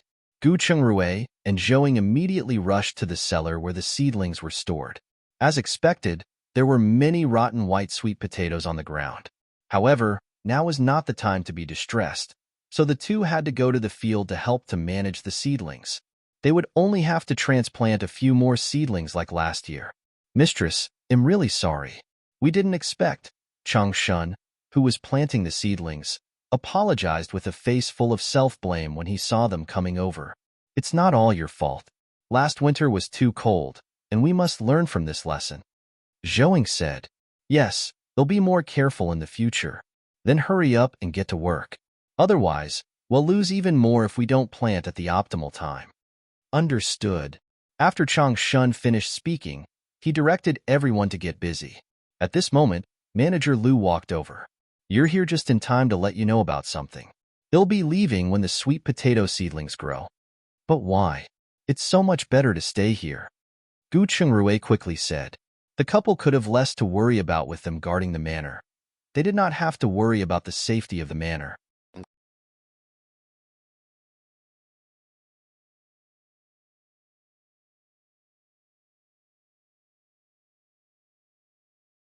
Chapter 345. Sharing salt. Manager Lu could tell what they were thinking. He smiled and said, "Don't worry, 111 still leaves some people behind. Besides, Li Si and the others can now take charge of things on their own, so you don't have to worry about the safety of the manor."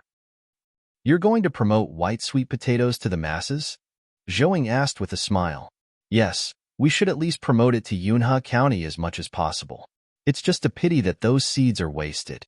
Otherwise, it would have been faster. We're lucky not to have everything frozen solid after that cold weather." "You're right." Manager Lu nodded in agreement. It was difficult even to have seedlings after such cold weather last year. "By the way, I thought of only leaving you 100 acres of seeds this time. I might need to take the rest with me," Manager Lu asked. "Sure, as long as we have enough to eat. You and County Magistrate Kong can decide on the rest." "I thank you on behalf of the people of Yunhe County." Manager Lu thanked the couple. 3 days later, after the seedlings in the manor were planted, the couple cleaned up the land in their backyard and planted more. Once they grew, they would sell some if they could and eat them if they couldn't. One day, Zhouing was drying her quilt in the yard when Gu Zi walked in. She asked, "Sister-in-law, are you busy?" "I'm just drying the blanket. Come in and take a seat." After Zhouing finished speaking, she hung up the quilt and welcomed her into her living room. "Sister, did you come over for something?" She poured her a glass of water. "I do have 2 things I need your help with." Gu Zi nodded. "There's no more salt at home. So, I don't know if you have any extras at home to spare me some. Also, I bought 5 acres of land recently. One don't know if you have extra white potato and chili seedlings for sale. I do have salt, but it's large salt clumps. If you want it, one can give you a pound. As for the potato seedlings, I can give you about 3 acres of land worth. However, one didn't grow any chili seedlings at home this year, so one can't help out on that. This is great enough. They'll buy it from you at the same price as last year." "Sure, wait a moment." After Zhouing finished speaking, she gave her a pound of the large salt clumps she had stored and handed it to her. "We don't have much left at home. Please don't tell anyone." "Definitely. I won't tell anyone. But with the road cleared, salt should be here soon." "I hope so. I heard that many families in the village have run out of salt." "That's right. By the way, this salt was selling for 50 coppers a while ago. They'll give you the money." After Gu Zi finished speaking, she took money from her purse and said, "They'll leave the rest with you."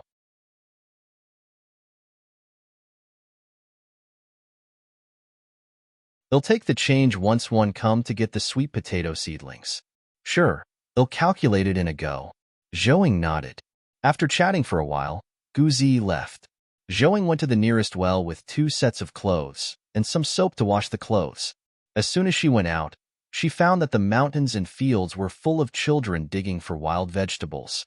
Unfortunately, there had been 2 years of drought in a row, hampering the growth of vegetable seedlings and resulting in a small number of wild vegetables this year. Manager Zhou, have you also come over to wash clothes? Come over to my side. There's a place to sit. Widow Hua immediately greeted her when she arrived at the wells. Thank you, Annie Hua. Zhouing greeted her and put her basin over. She poured a bucket of water into the basin and washed her clothes as she sat on a stone. At the same time, Widow Hua asked, You don't have to thank me. By the way, now that the drought is over, when will your restaurant open for business? The drought is over, but the grain has not grown yet, so there is still a long wait. Don't worry, they'll pick up any grown chili you've planted. To be honest, it's a big loss of income once you guys stop buying vegetables. Qian Shersan quipped in. Indeed, during the spring of 2 years ago, I could earn 2 or 3 taels of silver just by selling vegetables. Someone chimed in as well.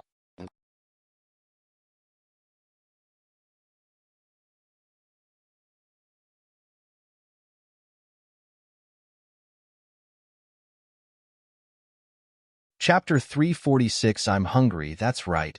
All these natural disasters have delayed many things. Zhou replied.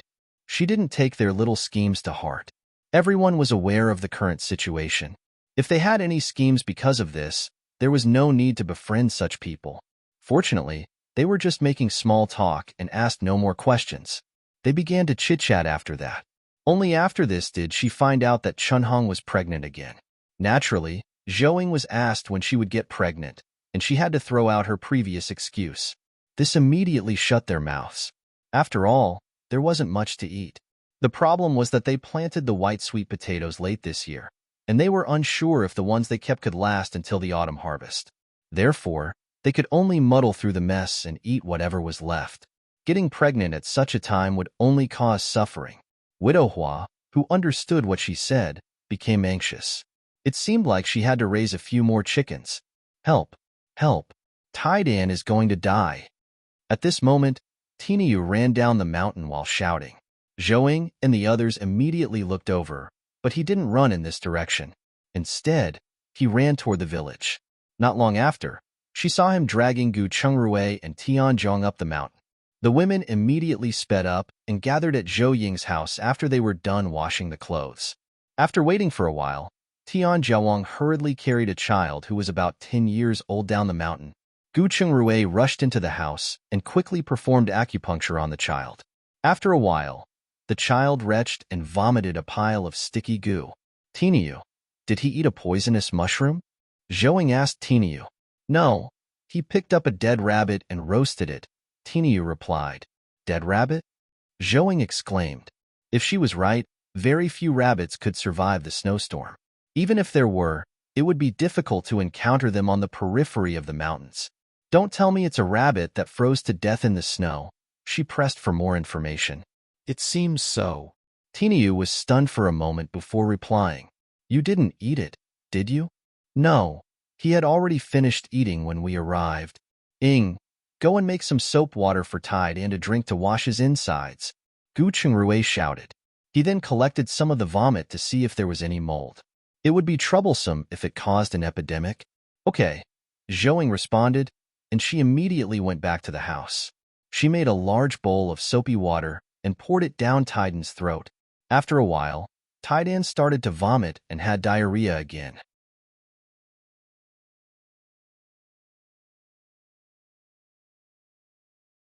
Although he looked terrible, they let out a sigh of relief after seeing that he could walk normally.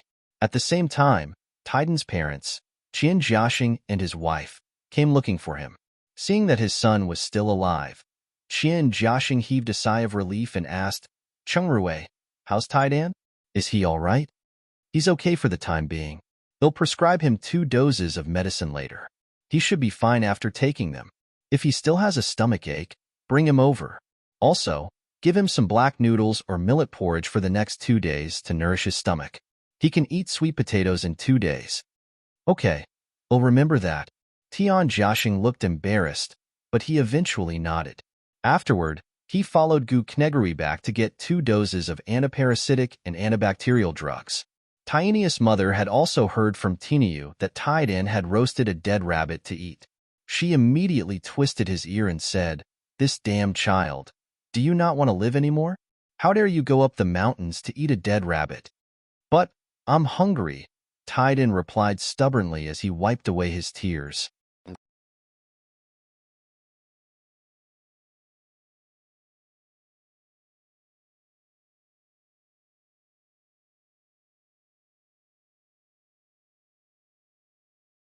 Chapter 347. A warning you. Hearing this, Tiden's mom was both angry and sad. She was angry because Tiden was insensible and dared eat something obviously bad. She was also sad because, in this day and age, a growing boy's appetite is larger than an adult's. They were forced to eat sweet potatoes daily, and were short of oil and salt. How could such a growing boy survive? Qin Shi-san immediately stepped forward to soothe them. "Madam, don't be too angry with your child. He will definitely not dare to do so in the future." After he finished, he patted Tiden on the head and warned him, "Remember, don't eat anything that dies in the future, or it will be too late if something terrible happens." "Okay." Tiden lowered his head and sat down on a stool. At that moment, Jiaxing came out with 2 sets of medicines. He glanced at the people in the courtyard, thanked Tian Jiawang, and brought his wife and son home. Gu Chungrui saw that the crowd was about to disperse and reminded them, "Everyone, go back and tell your children that the dead animals on the mountain must not be eaten. The least that will happen is getting a stomach ache like Taidan. If it's serious, it might cause an epidemic. One hope everyone will take this as a warning." "Is it that serious?" Widow Hua trembled when she heard that. The others also perked up their ears to listen to his answer. After all, this matter was closely related to them. "Yes, we are lucky. We just got struck by a snowstorm. Dirty water and bloated animal corpses after a flood are the main sources of an epidemic. Everyone knows that our area, or basically the entire country, is short of medicine. So, we must be careful." Gu Chungrui solemnly warned the masses. "Chungrui is right. We have a severe shortage of medicine here, so everyone should be more careful. Also, you must tell your family not to eat dead animals." The village chief echoed as he walked in. After everyone heard this, they promised and went back to work. Seeing this, Tinia also wanted to run off, but the village chief grabbed his collar and said, "You brat, didn't I tell you to stay home and study? Why did you go up the mountains?" "Grandpa, I'm just dizzy from all the studying. So one want to go up the mountains. 111 go home now." After Tiniu finished speaking, he broke free from the elder's grip and quickly ran home. "He needs a beating," the village chief scolded with a smile. "Grandpa Qian, please take a seat," Gu Chungrui said. "It's fine. I'm just here to understand the situation. But is it that dangerous to eat those dead animals?" "Yes, it's dangerous and definitely can't be eaten."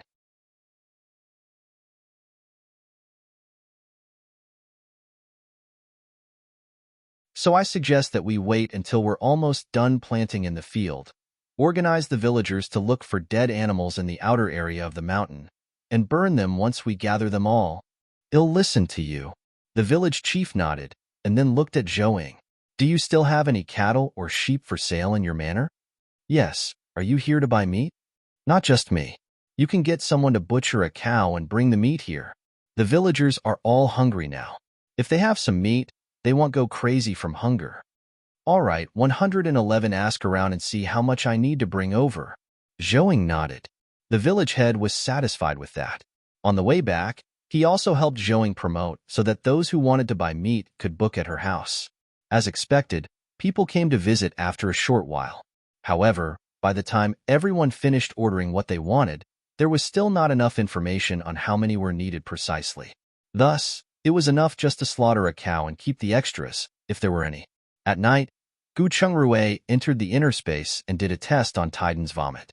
After confirming that it was only rotten meat and did not carry any deadly viruses, He finally heaved a sigh of relief. The next morning, Gu Chungrui went to the manor and returned with a butchered cow.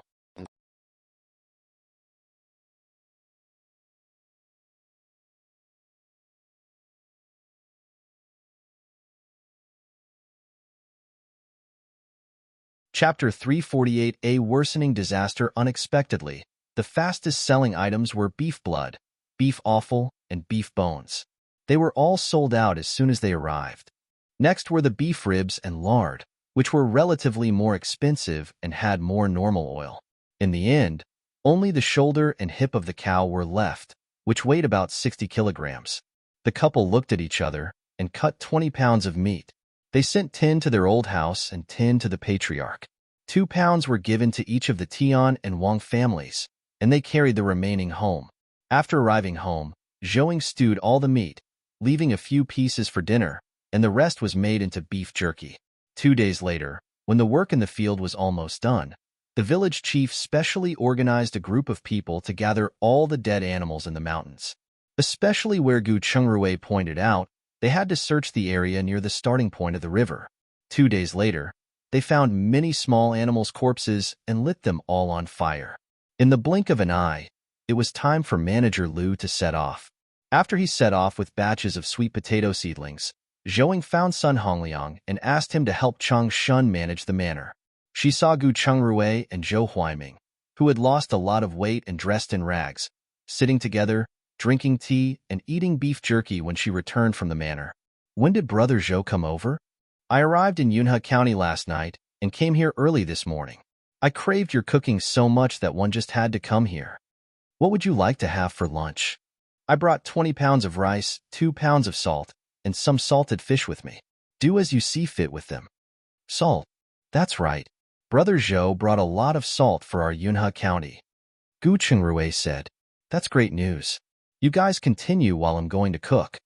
After Zhouing finished speaking, she went to the kitchen. After looking around, she cooked stewed beef, steamed mashed garlic with dried eggplant, and salted fish steamed in chili sauce. She also prepared a plate of dried meat stir-fried with green garlic, a plate of stir-fried bok choy, and a plate of white sweet potato vine salad. The three of them ate until they were full, devouring all the lovely food.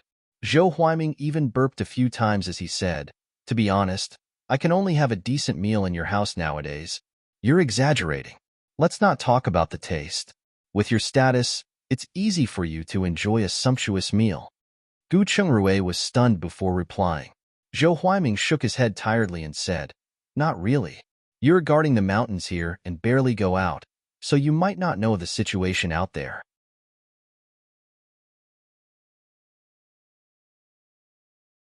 Now, there are many places where you don't even have tree bark to eat. There were even cases of offspring being eaten. Even the situation in the capital isn't optimistic. The emperor only has one meat, one vegetable, and one soup for every meal these days. "It's that serious?" Gu Chungrui asked in disbelief. After Zhouing heard this, she felt a chill run down her spine. Just thinking about children being eaten made her break out in a cold sweat. "There's nothing we can do about it. Many people can't buy food even if they have the silver." Zhou Huaiming affirmed their disbelief. After that, he yawned and stood up. "I won't bother you two anymore. There's just one more thing, which is that I would like to stay in your manor for 2 days. I'll leave after all the white potato seedlings are planted. Brother Zhou, do stay if you don't mind the others there. We can have lunch together every day if you have the time." Zhouing offered with a smile. "I thought you'd never offer." "All right, I'll head over first." Zhou Huaiming laughed. "I'll send you there." "No, it's safer for me to go alone." Zhou Huaiming got up, stretched, and walked out after that. However, the couple still sent him out. After that, the two of them looked at each other with heavy hearts. The situation outside was becoming more serious, and they didn't know how long their peaceful lives would last.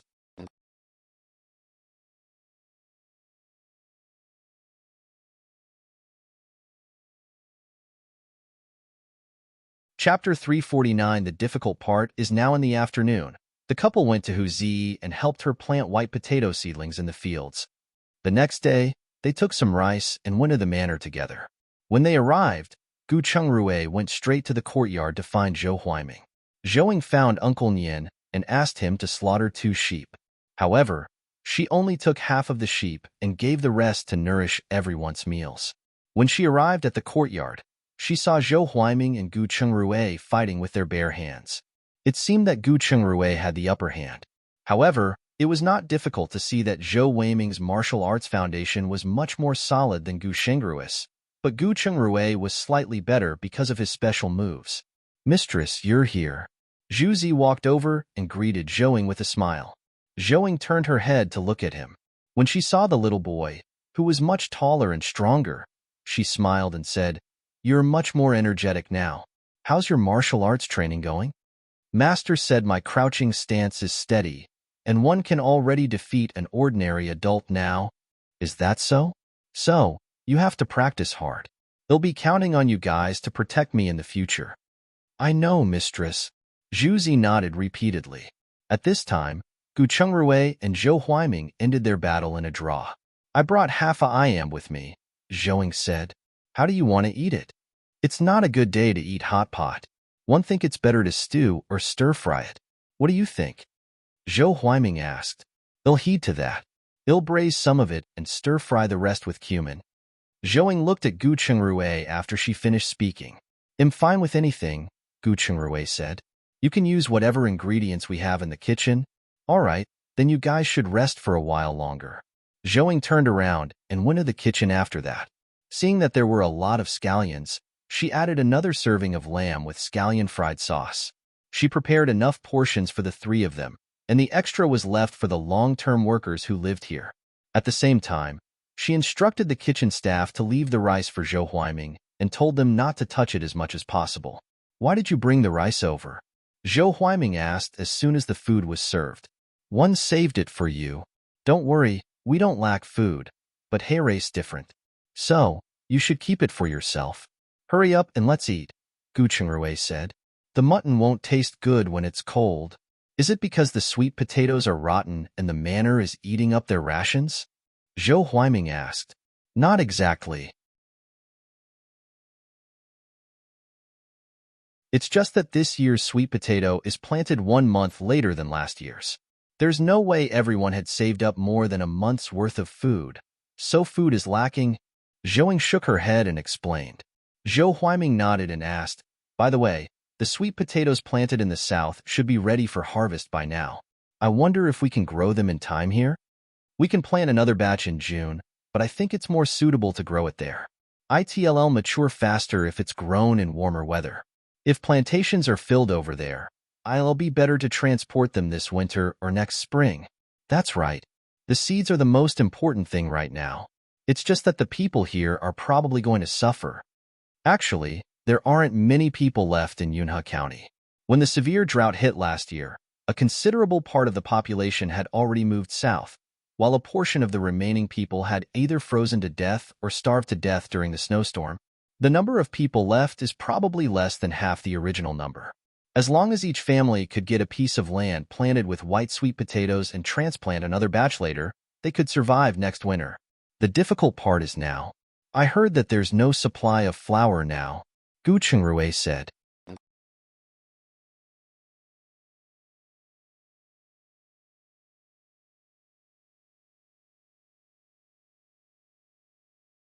Chapter 350 Collecting Seeds 1.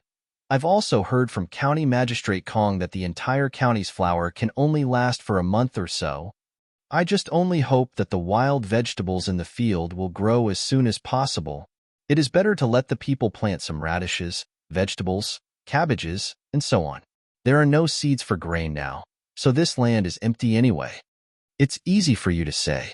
The issue is that no vegetable seeds exist elsewhere besides your area. No way. There aren't even any vegetable seeds left? It's been a 2-year drought. Besides the mountains, the other places? Zhou Huaiming shook his head and didn't continue. I remember Changshan harvesting a batch of rapeseed and spinach seeds last year. They'll ask how many are left later. Zhouing said, "Do ask. If there are any extras, give them to Manager Liu and ask him to plant them. We should do anything we can to help, especially in areas with no sweet potato seedlings." "All right, let's eat first. It's my first time making braised lamb chops for you, so try them.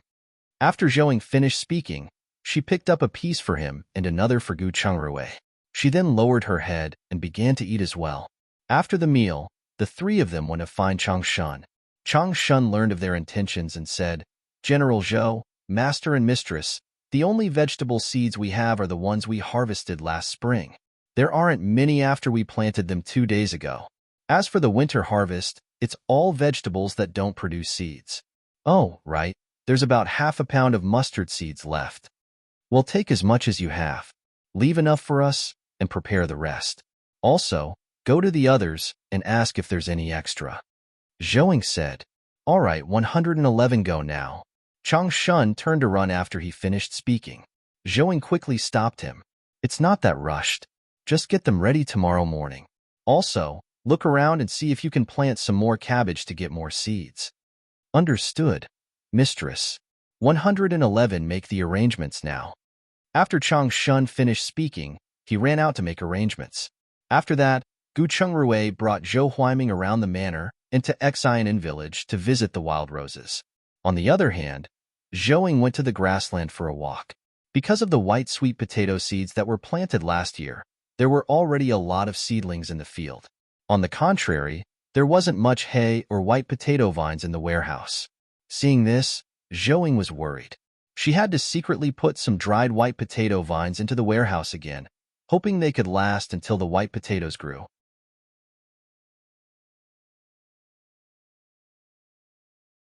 After Zhou Huaiming arrived at Xianin village, he looked at the wild rose plant that was already full of vitality and asked, "Are these the wild roses that you said can be used as tea and medicine?" "Yes, but it's getting warmer slightly later this year, so there aren't any flowers budding yet. But one think it'll be soon," Gu Qingrui affirmed. "They look to be growing really well. The adaptability of wild plants is much stronger than planted ones. Brother Qingrui, why didn't you tell us you were coming over?" Hu Chun walked over and asked. "This is General Zhou. I've brought him here to see these wild roses." Gu Qingrui introduced the two. "Brother Zhou, this is my brother-in-law, Hu Chun. He's also the village chief of Xianin village. I am Hu Chun. Greetings, General Zhou." Hu Chun was startled for a moment before he quickly knelt and saluted. "Please get up. I'm friends with your brother, and there's no need for such a deep bow." Zhou Huaiming gave him a hand. "Thank you, General Zhou." Hu Chun stood up and followed behind him obediently. He then proceeded to give him a brief introduction to the wild roses.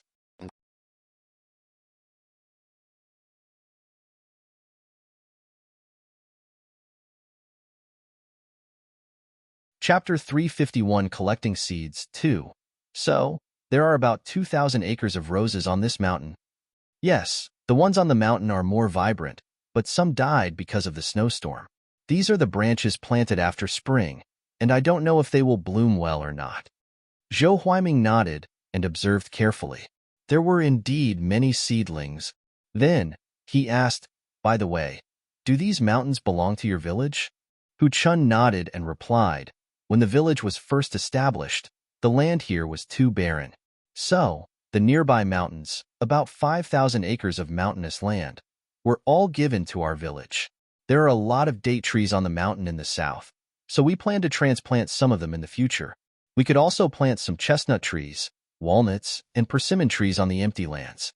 No matter what, the villagers in our village can survive with all these resources."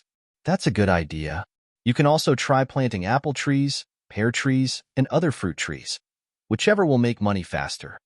Zhou Huaiming nodded in agreement. At the same time, he also understood why the Gu family would marry their daughter to an outsider. This young man was capable, ambitious, and promising. You can use the date tree to graft some on the bigger trees here. Although dates are relatively cheap, the output is high and easy to sell.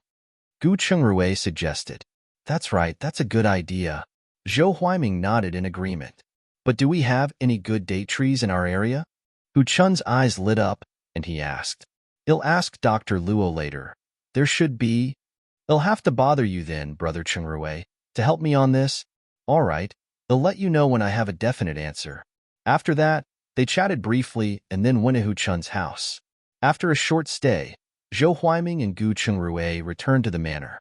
The couple left the manor after eating mutton soup in the evening. However, they didn't go home immediately.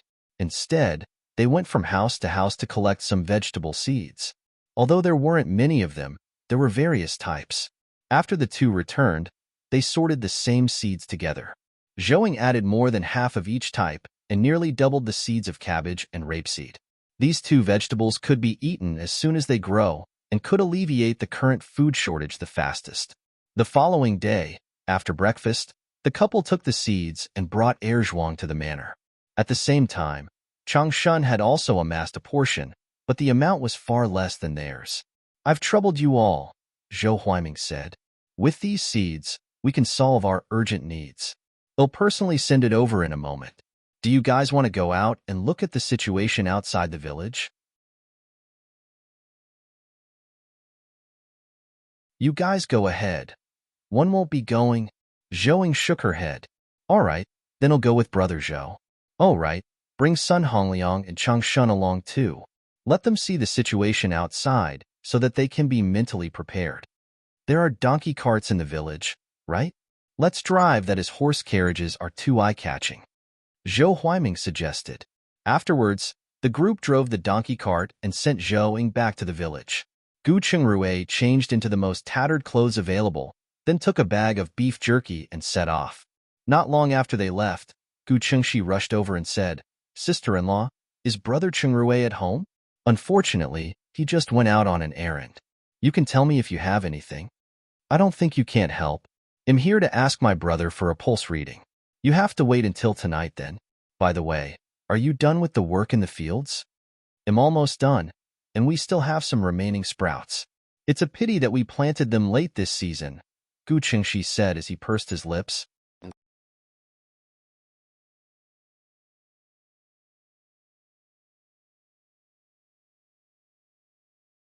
Chapter 352. Especially bad, those seeds won't run away, and it's just a matter of time before planting them. I'm going up the mountain to dig for some wild vegetables. Are you coming? Let's go. We can dig up some dandelions, chameleon plants, and so on to ease the food shortage. Wait a moment. 111. Go find 2 small shovels. After Zhouing said that, she turned to the kitchen and took 2 small shovels that were usually used to transplant seedlings and 3 pieces of roasted white potatoes that were stored in her inner space warehouse. She brought Erzhuang and Gu Qingxi up the mountains once they were ready. However, the village children had dug everything in the outer area of the mountains, so they had to walk a little deeper. Even common plants like shepherd's purse, thistle, and dandelions are rare these days. They did find some mint, chameleon plant, Chinese plantain, gotu-kola, and other herbs. They picked the bigger ones of these plants. On the way back, Zhouing took advantage of the time when no one was around and scattered many of the wild vegetables she had collected in her inner space around the mountains. She also sprinkled common medicinal herb seeds like purple perilla, indigo woodroot, and prunella grass. This way, she could pick these herbs afterward so they wouldn't have to worry about headaches and fever. After returning home, Zhouing took a handful of chameleon plants and a handful of mint. She gave the rest to Gu Chengxi and said, "Take these back. They might be of great use at some point." "All right, sister-in-law. They'll return home now." Gu Chengxi nodded his head solemnly. He took the medicinal herbs and went home.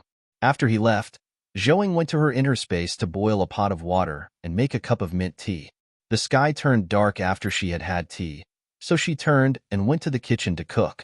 However, in case Zhou Huaiming and the others were coming over for dinner, she didn't cook up a feast. Instead, she cooked a plate of salted fish, a stew dish of pickled vegetables and blood tofu, and finally, a plate of stewed beef with fried chives and eggs, the kind with more chives than actual eggs. Finally, she boiled a pot of black dumpling soup with a huge scoopful of white potato grains. Sure enough, Zhou Huaiming and the others arrived just as she finished cooking. Zhouing came out and asked them to stay for dinner. After the meal, Zhou Huaiming and the other two returned to the manor. After Zhouing finished cleaning up, she locked the door and returned. She found Gu Chengrui sitting at the table, drinking water without saying a word. She paused and went forward to ask, "Is the situation outside that bad?" "Yeah, what I saw was much more severe than Brother Zhou described."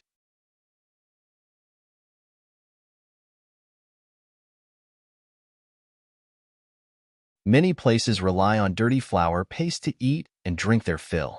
Many of them were so hungry that they had bloated stomachs. The ground and trees had not a single piece of greenery left. That scene, Gu Qingrui shook his head and did not want to continue. Our county still has mixed grain flour, but other places are way worse off than us. It can't be helped. I heard today that the north also suffered from a snowstorm.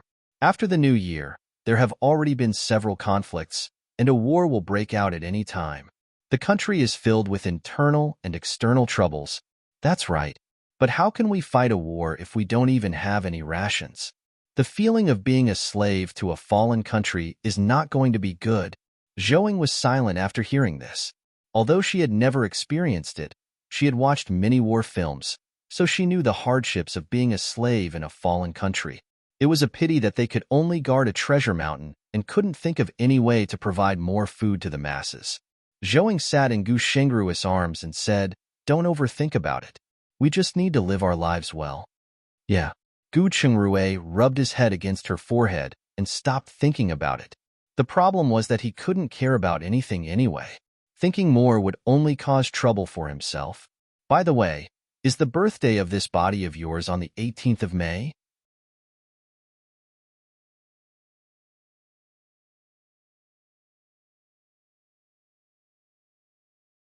Chapter 353 Refugees Entering the Village 1. Zhouing was stunned for a moment and nodded. "You'll be 18 after your birthday." After Gu Qingrui finished speaking, he chuckled and kissed her on the cheek.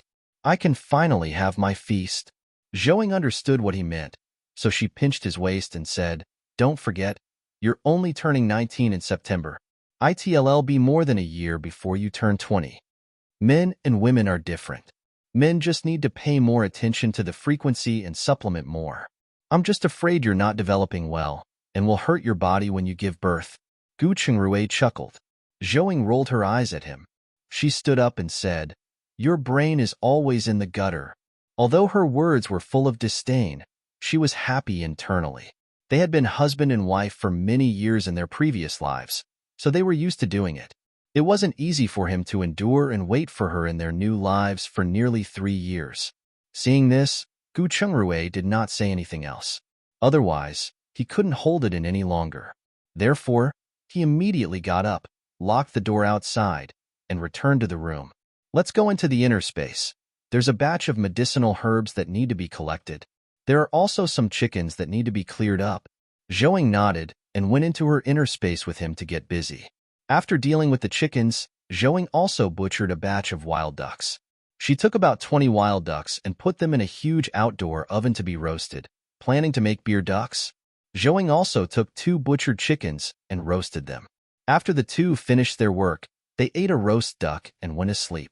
Zhouing did not go to the manor the next day, as Gu Qingrui sent a roasted duck over. After that, the couple brought Erzhuang and Gu Qingxi up the mountain to look for more medicinal herbs. Zhou Huiming returned with some beef jerky 3 days later and left for the military camp. Half a month later, when everyone was sleeping soundly on a particular night, they suddenly heard a series of blood-curdling screeches. Immediately, the entire village was startled awake. Did something come down from the mountains? Zhouing asked after she got up. Gu Qingrui put on his clothes and replied, "It's hard to say, but it doesn't sound like anything good. Put on your clothes and wait at home. Don't go out," he added. "No, I think I'll go with you." After Zhouing said this, she remembered the swords left in her inner space by assassins who tried to kill them. "One for each of us, just in case." She immediately took out 2 swords. "All right, but you have to listen to me."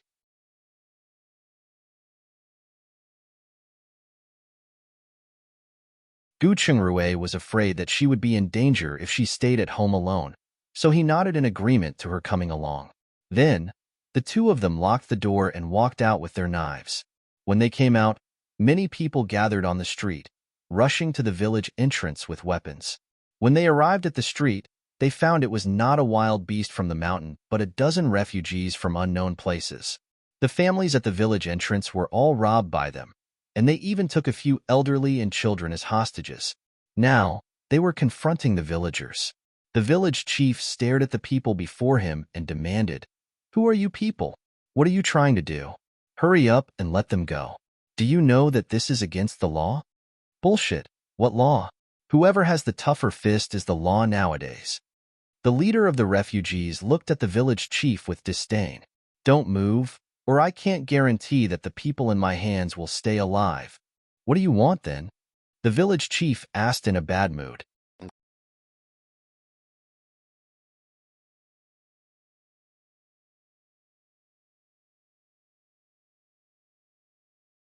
Chapter 364 Refugees Entering the Village 2. It's simple. We heard your village is doing well, so we came here for food. The village chief squinted his eyes and sized up the dozen people before him. He noticed that each of them had a fierce look on their faces and that each of them held a different type of knife. He knew that they had come with ill intentions. He suppressed the anger in his heart and pointed to the bags of food beside them. Didn't you guys already get what you wanted? Hurry up and leave.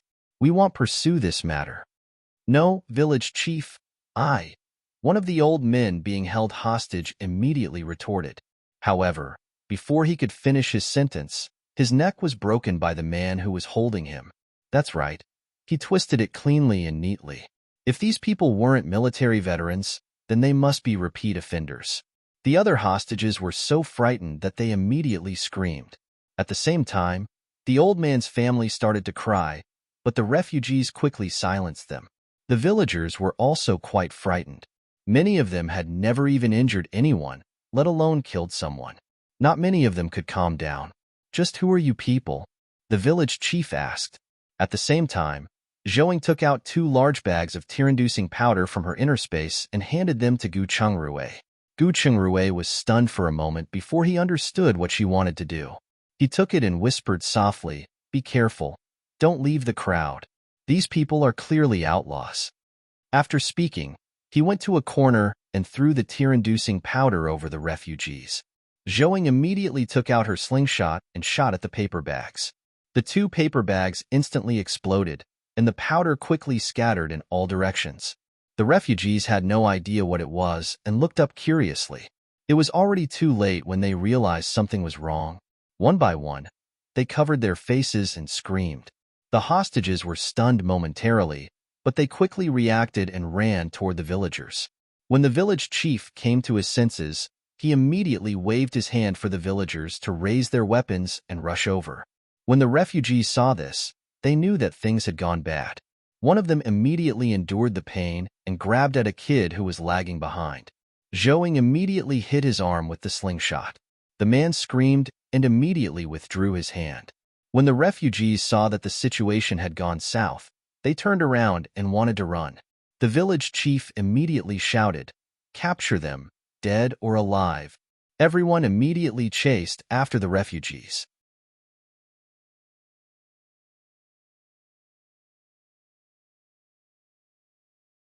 However, even though the refugees were choking to the point where they could not open their eyes, they did not lose their fighting power. On the contrary, they were very irritable because they had been peppered. They raised the inferior, jagged knife in their hands and acted to kill. For a moment, the villagers didn't dare to continue their pursuit. "Hit their arms," Gu Chungrui shouted as he walked over with a knife. He used the back of his knife to chop at the refugees' arms holding weapons. Although the back of the blade wouldn't kill, it was still very painful, so disabling one person's arm wasn't that hard. The villagers immediately understood what he meant by that. One by one, they roared and rushed forward. 3 or 4 villagers surrounded one refugee and beat them up. After a short while, they captured more than a dozen refugees.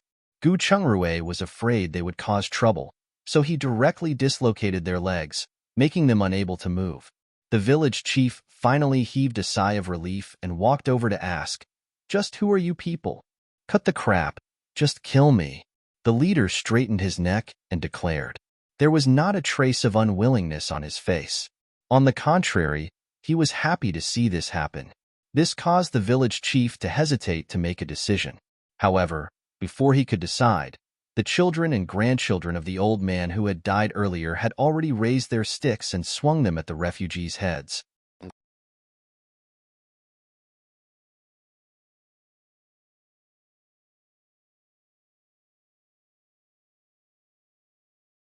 Chapter 355 Refugees Entering the Village 3.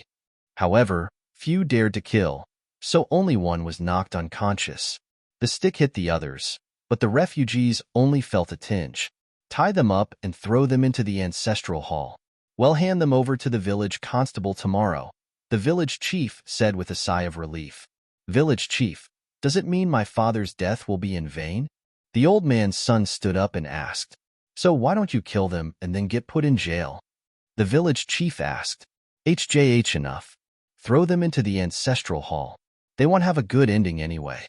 The village chief turned around and ordered. However, after throwing the people into the ancestral hall, the village chief did not leave. Instead, he took a few people to hide behind the back window. He wanted to hear who they were or what their purpose was. Gu Chengrui was worried too. He asked Zhouing for a pack of knockout powder and followed them. They eavesdropped on the conversation. After listening to the refugees' conversation, they were so scared that they started trembling. These people were refugees and had fled their homes since last spring. They had reached the south, but a flood occurred before settling down. Thus, they had to run back. However, they encountered a snowstorm. They had run out of food for a long time. At first, they had to eat tree bark and leaves, and when they couldn't stand the hunger anymore, they ate their offspring.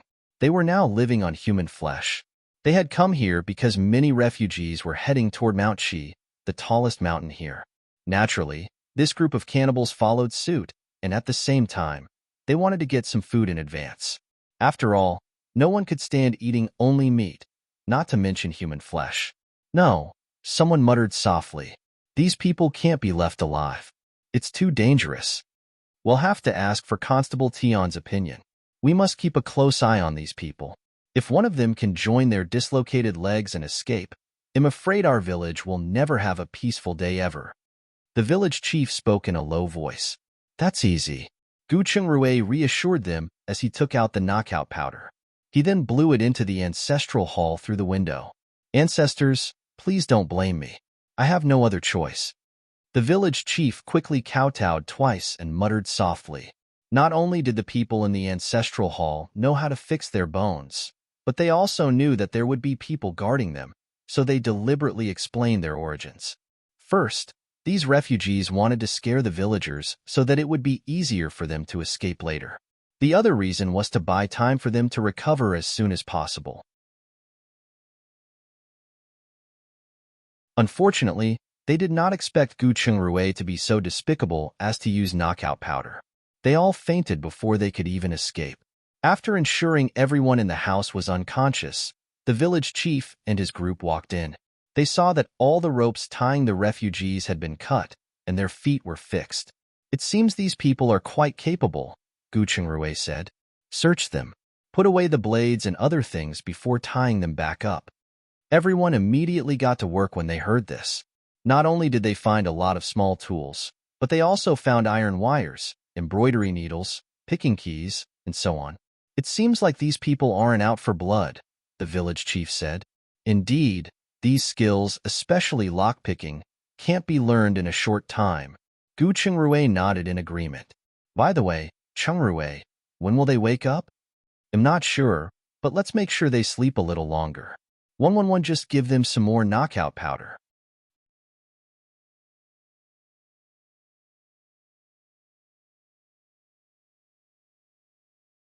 Chapter 356 Refugees Entering the Village 4. After Gu Chengrui finished speaking, he gave them the remaining knockout powder and said, "This will keep them asleep probably until tomorrow night, or at least until noon. That's more than enough. They'll assign 2 people here to guard the place just in case, and the rest of you can go back to sleep. We still have to deal with a large number of refugees." The village chief replied. "Till stay." Qin Jiaxi and Qian Jiaxing offered simultaneously. "Okay, but be careful. If you really can't handle them, then..." The village chief made a throat-slitting gesture.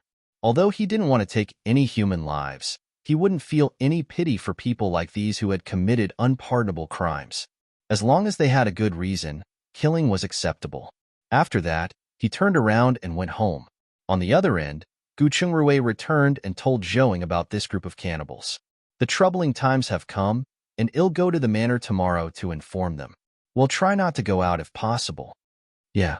Zhou nodded, and she was feeling worried. A person who could be on the run for so long and manage to survive isn't going to someone kind. We really have to be careful. Let's go to sleep. We still have things to do tomorrow. Gu Chengruei saw that she had fallen silent and knew she was frightened, so he could only go forward and hold her in his arms. Zhou hugged him back and rubbed her head against his neck. After they had calmed down, they went to bed. However, not many families in the village could sleep soundly. Many had their eyes opened and waited until dawn. The following day, after they had their breakfast, Zhou went into her inner space and quickly made 2 sacks of tear-inducing powder with a blender. She then drove the carriage to the manor. After arriving, she gathered everyone and told them what had happened in the village last night. Gu Chengruei added, "These people are scarier than wolves, so everyone must be very, very careful. I hope everyone can unite and do their best to protect our village. This is also to protect our lives." True that. At this point, there's no need to care about benevolence and morality. Everyone, use whatever means you have to protect yourself. But don't take the initiative to provoke them, or you'll only bring trouble upon yourself. Zhou chimed in. Don't worry, mistress. We understand. This village is the root of our survival, so we will definitely do our best to protect the village. Chang Shun said. The others immediately echoed his words, and their voices were especially loud. All right then. Set up traps and the like that we used to guard against the wolves. Don't let anyone get close. Kill anyone who doesn't listen to the warning. Gu Chengruei ordered. Roger that. Well set traps now. Chang Shun responded and led a group of long-term workers to reactivate the wolf traps. Sun Hongliang led the few others manager Lu had left behind to activate the hidden trapdoors. Zhou and Gu Chengruei returned to the courtyard and laid down some tear-inducing powder. Gu Chengruei asked Zhou to take out explosives and a fire signal. Then, he used a small jar to make a few tear bombs and knockout powder bombs. Finally, he passed them to Sun Hongliang. These things are useful but dangerous. You must keep them well and use them at a critical time. I understand. I won't use it unless I have no other choice. Sun Hongliang wanted to say something else, but stopped in the end. Gu Chengruei paused and asked, You want the method of making these? Yes, the situation in the north is not looking good. So, do you still remember the fireworks during the Lantern Festival? It's actually the same principle, but the insides are different. Sun Hongliang's eyes lit up. I understand. Master, you're brilliant.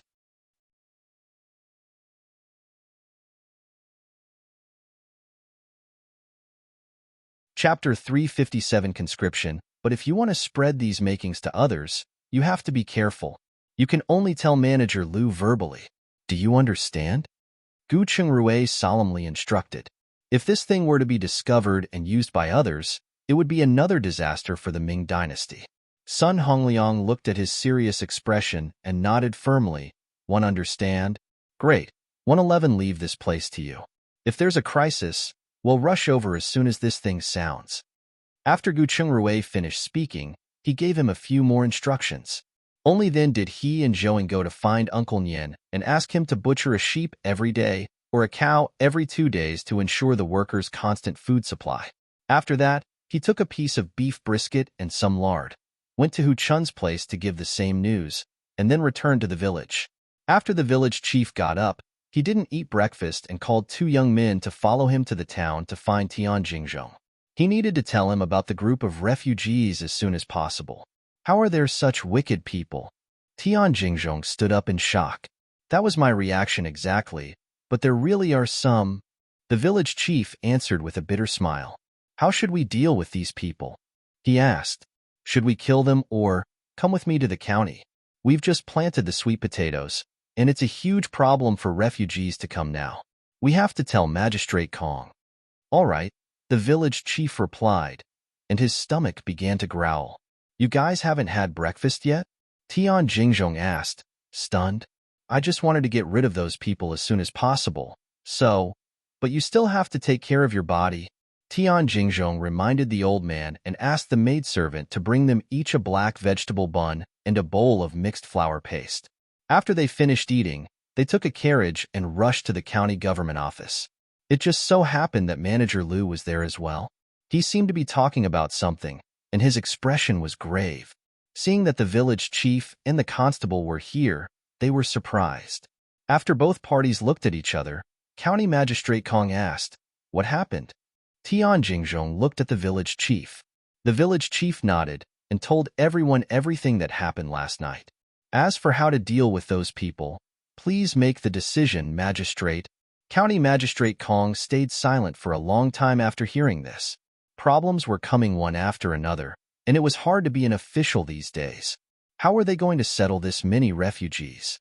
Would these refugees wait for death if they didn't settle them down? It would be troublesome if a riot happened. Ahem. Manager Lu coughed dryly to remind him that everyone was still waiting for his answer.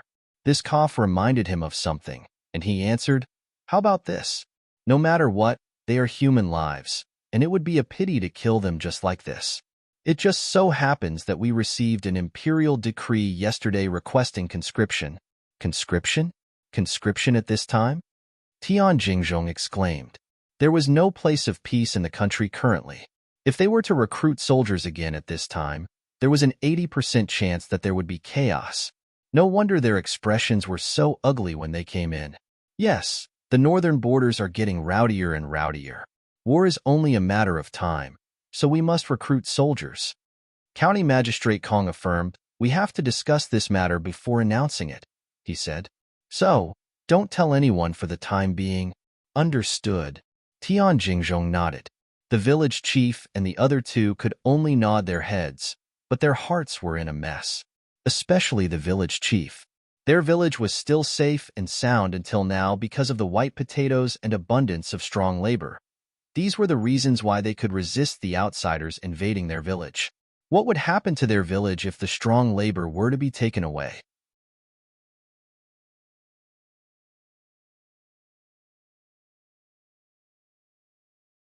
Chapter 358. Another issue, however. No matter what, they couldn't fight the imperial edict and could only listen to the command. After that, Manager Lu followed them back to the village. County Magistrate Kong sent Constable Zhang and the officers to return to the village with them. After taking the group of refugees away from the village, they were detained in prison. Conversely, Manager Lu went straight to the couple's house. The couple, who were about to head up the mountains to pick herbs, were surprised by his visit. Gu Chengrui immediately put down his basket and greeted him. "Uncle Lu, you're here. Come in and have a seat." When Zhouing saw this, she greeted him and went to the kitchen to boil tea. "Are you guys going up the mountains?" Manager Lu asked as he followed Gu Chengrui into the house. "Yeah, we didn't have much to do at home, so we decided to head up the mountains to try our luck and see if we could pick some herbs. By the way, how many acres of land were planted with those seeds we gave?" "About 100 acres worth." County Magistrate Kong said he would like to thank you for solving one of his biggest worries.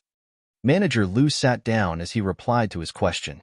Gu Chengrui looked at him and asked, "Could it be the refugees that are giving you a headache?" Manager Lu nodded and told him in a low voice about the conscription. "The refugees are a small matter. This is the big issue we are facing." Gu Chengrui nodded in understanding. People were struggling on the line between life and death, and conscription would undoubtedly add fuel to the fire. A single mistake could cause a riot, which was indeed a headache. "You won't be leaving this time, right?" he asked. "I'm not leaving. I have to guard the manor." Manager Lu nodded. Qingshui town had the most crops in the county, especially in Shanghe and Shahe villages. He had to ensure the safety of these two villages. "That's great. We can be at ease with you around." Manager Lu smiled and didn't refute or disagree with his words. This was mutually beneficial to them. After all, the food that his people were eating now came from the manor, so there was no need to be overly polite. Soon, Zhouing made a pot of mint tea for them and offered, "Uncle Lu, why don't you have lunch here? Brother Zhou brought some salted fish the last time he came here, and there's also beef at home. Let's have a good meal at noon." "All right, don't mind if one do." Manager Lu nodded. "Lovely. You guys can continue chatting, and lunch will be done soon." Zhouing then turned around and went back to the kitchen. As she steamed the salted fish, She also started heating the lard. She then stir-fried some chopped garlic and bok choy with the lard. After that, she cut a piece of beef and made a black pepper beef fillet. At last, Zhouing mixed a serving of white sweet potato vine salad. Their carbohydrate staple was naturally steamed sweet potatoes. After Manager Lu ate his meal satisfactorily, he stood up and said, "You guys go ahead with your day. I have to go to the manor." "All right, well, leave everything in the manor to you." Gu Chengruei stood up and said his goodbyes. The couple sent him off and went up the mountains. When Manager Lu returned to the manor, he saw that the manor had been fully guarded, so he went straight to Sun Hongliang. After knowing that Gu Chengruei had already given some orders, he nodded and said, "We have to take this seriously. You can discuss with Li Si and the others and try to work 4 shifts daily to ensure that we have enough physical strength just in case." "I understand, Uncle, but since everyone is here, should we set up tents again? Otherwise, it'll be too crowded in the houses." "That's true. It isn't cold anymore, so let's rebuild the tents. By the way, did General Zhou say anything?" Manager Lu asked. "No, he just asked us to guard the village and brush up on our martial arts." As Sun Hongliang replied, he got up and looked around. After ensuring no one was around, he whispered a few words in Manager Liu's ear. "You're tuning in to the Romance Rendezvous YouTube channel. We're so grateful for your support, and don't forget to subscribe to join us on this incredible journey through captivating stories. Your generosity through donations truly makes a world of difference, as it's the primary source of revenue that allows me to expand and enhance this channel for you. Thank you from the bottom of my heart for being a part of this adventure.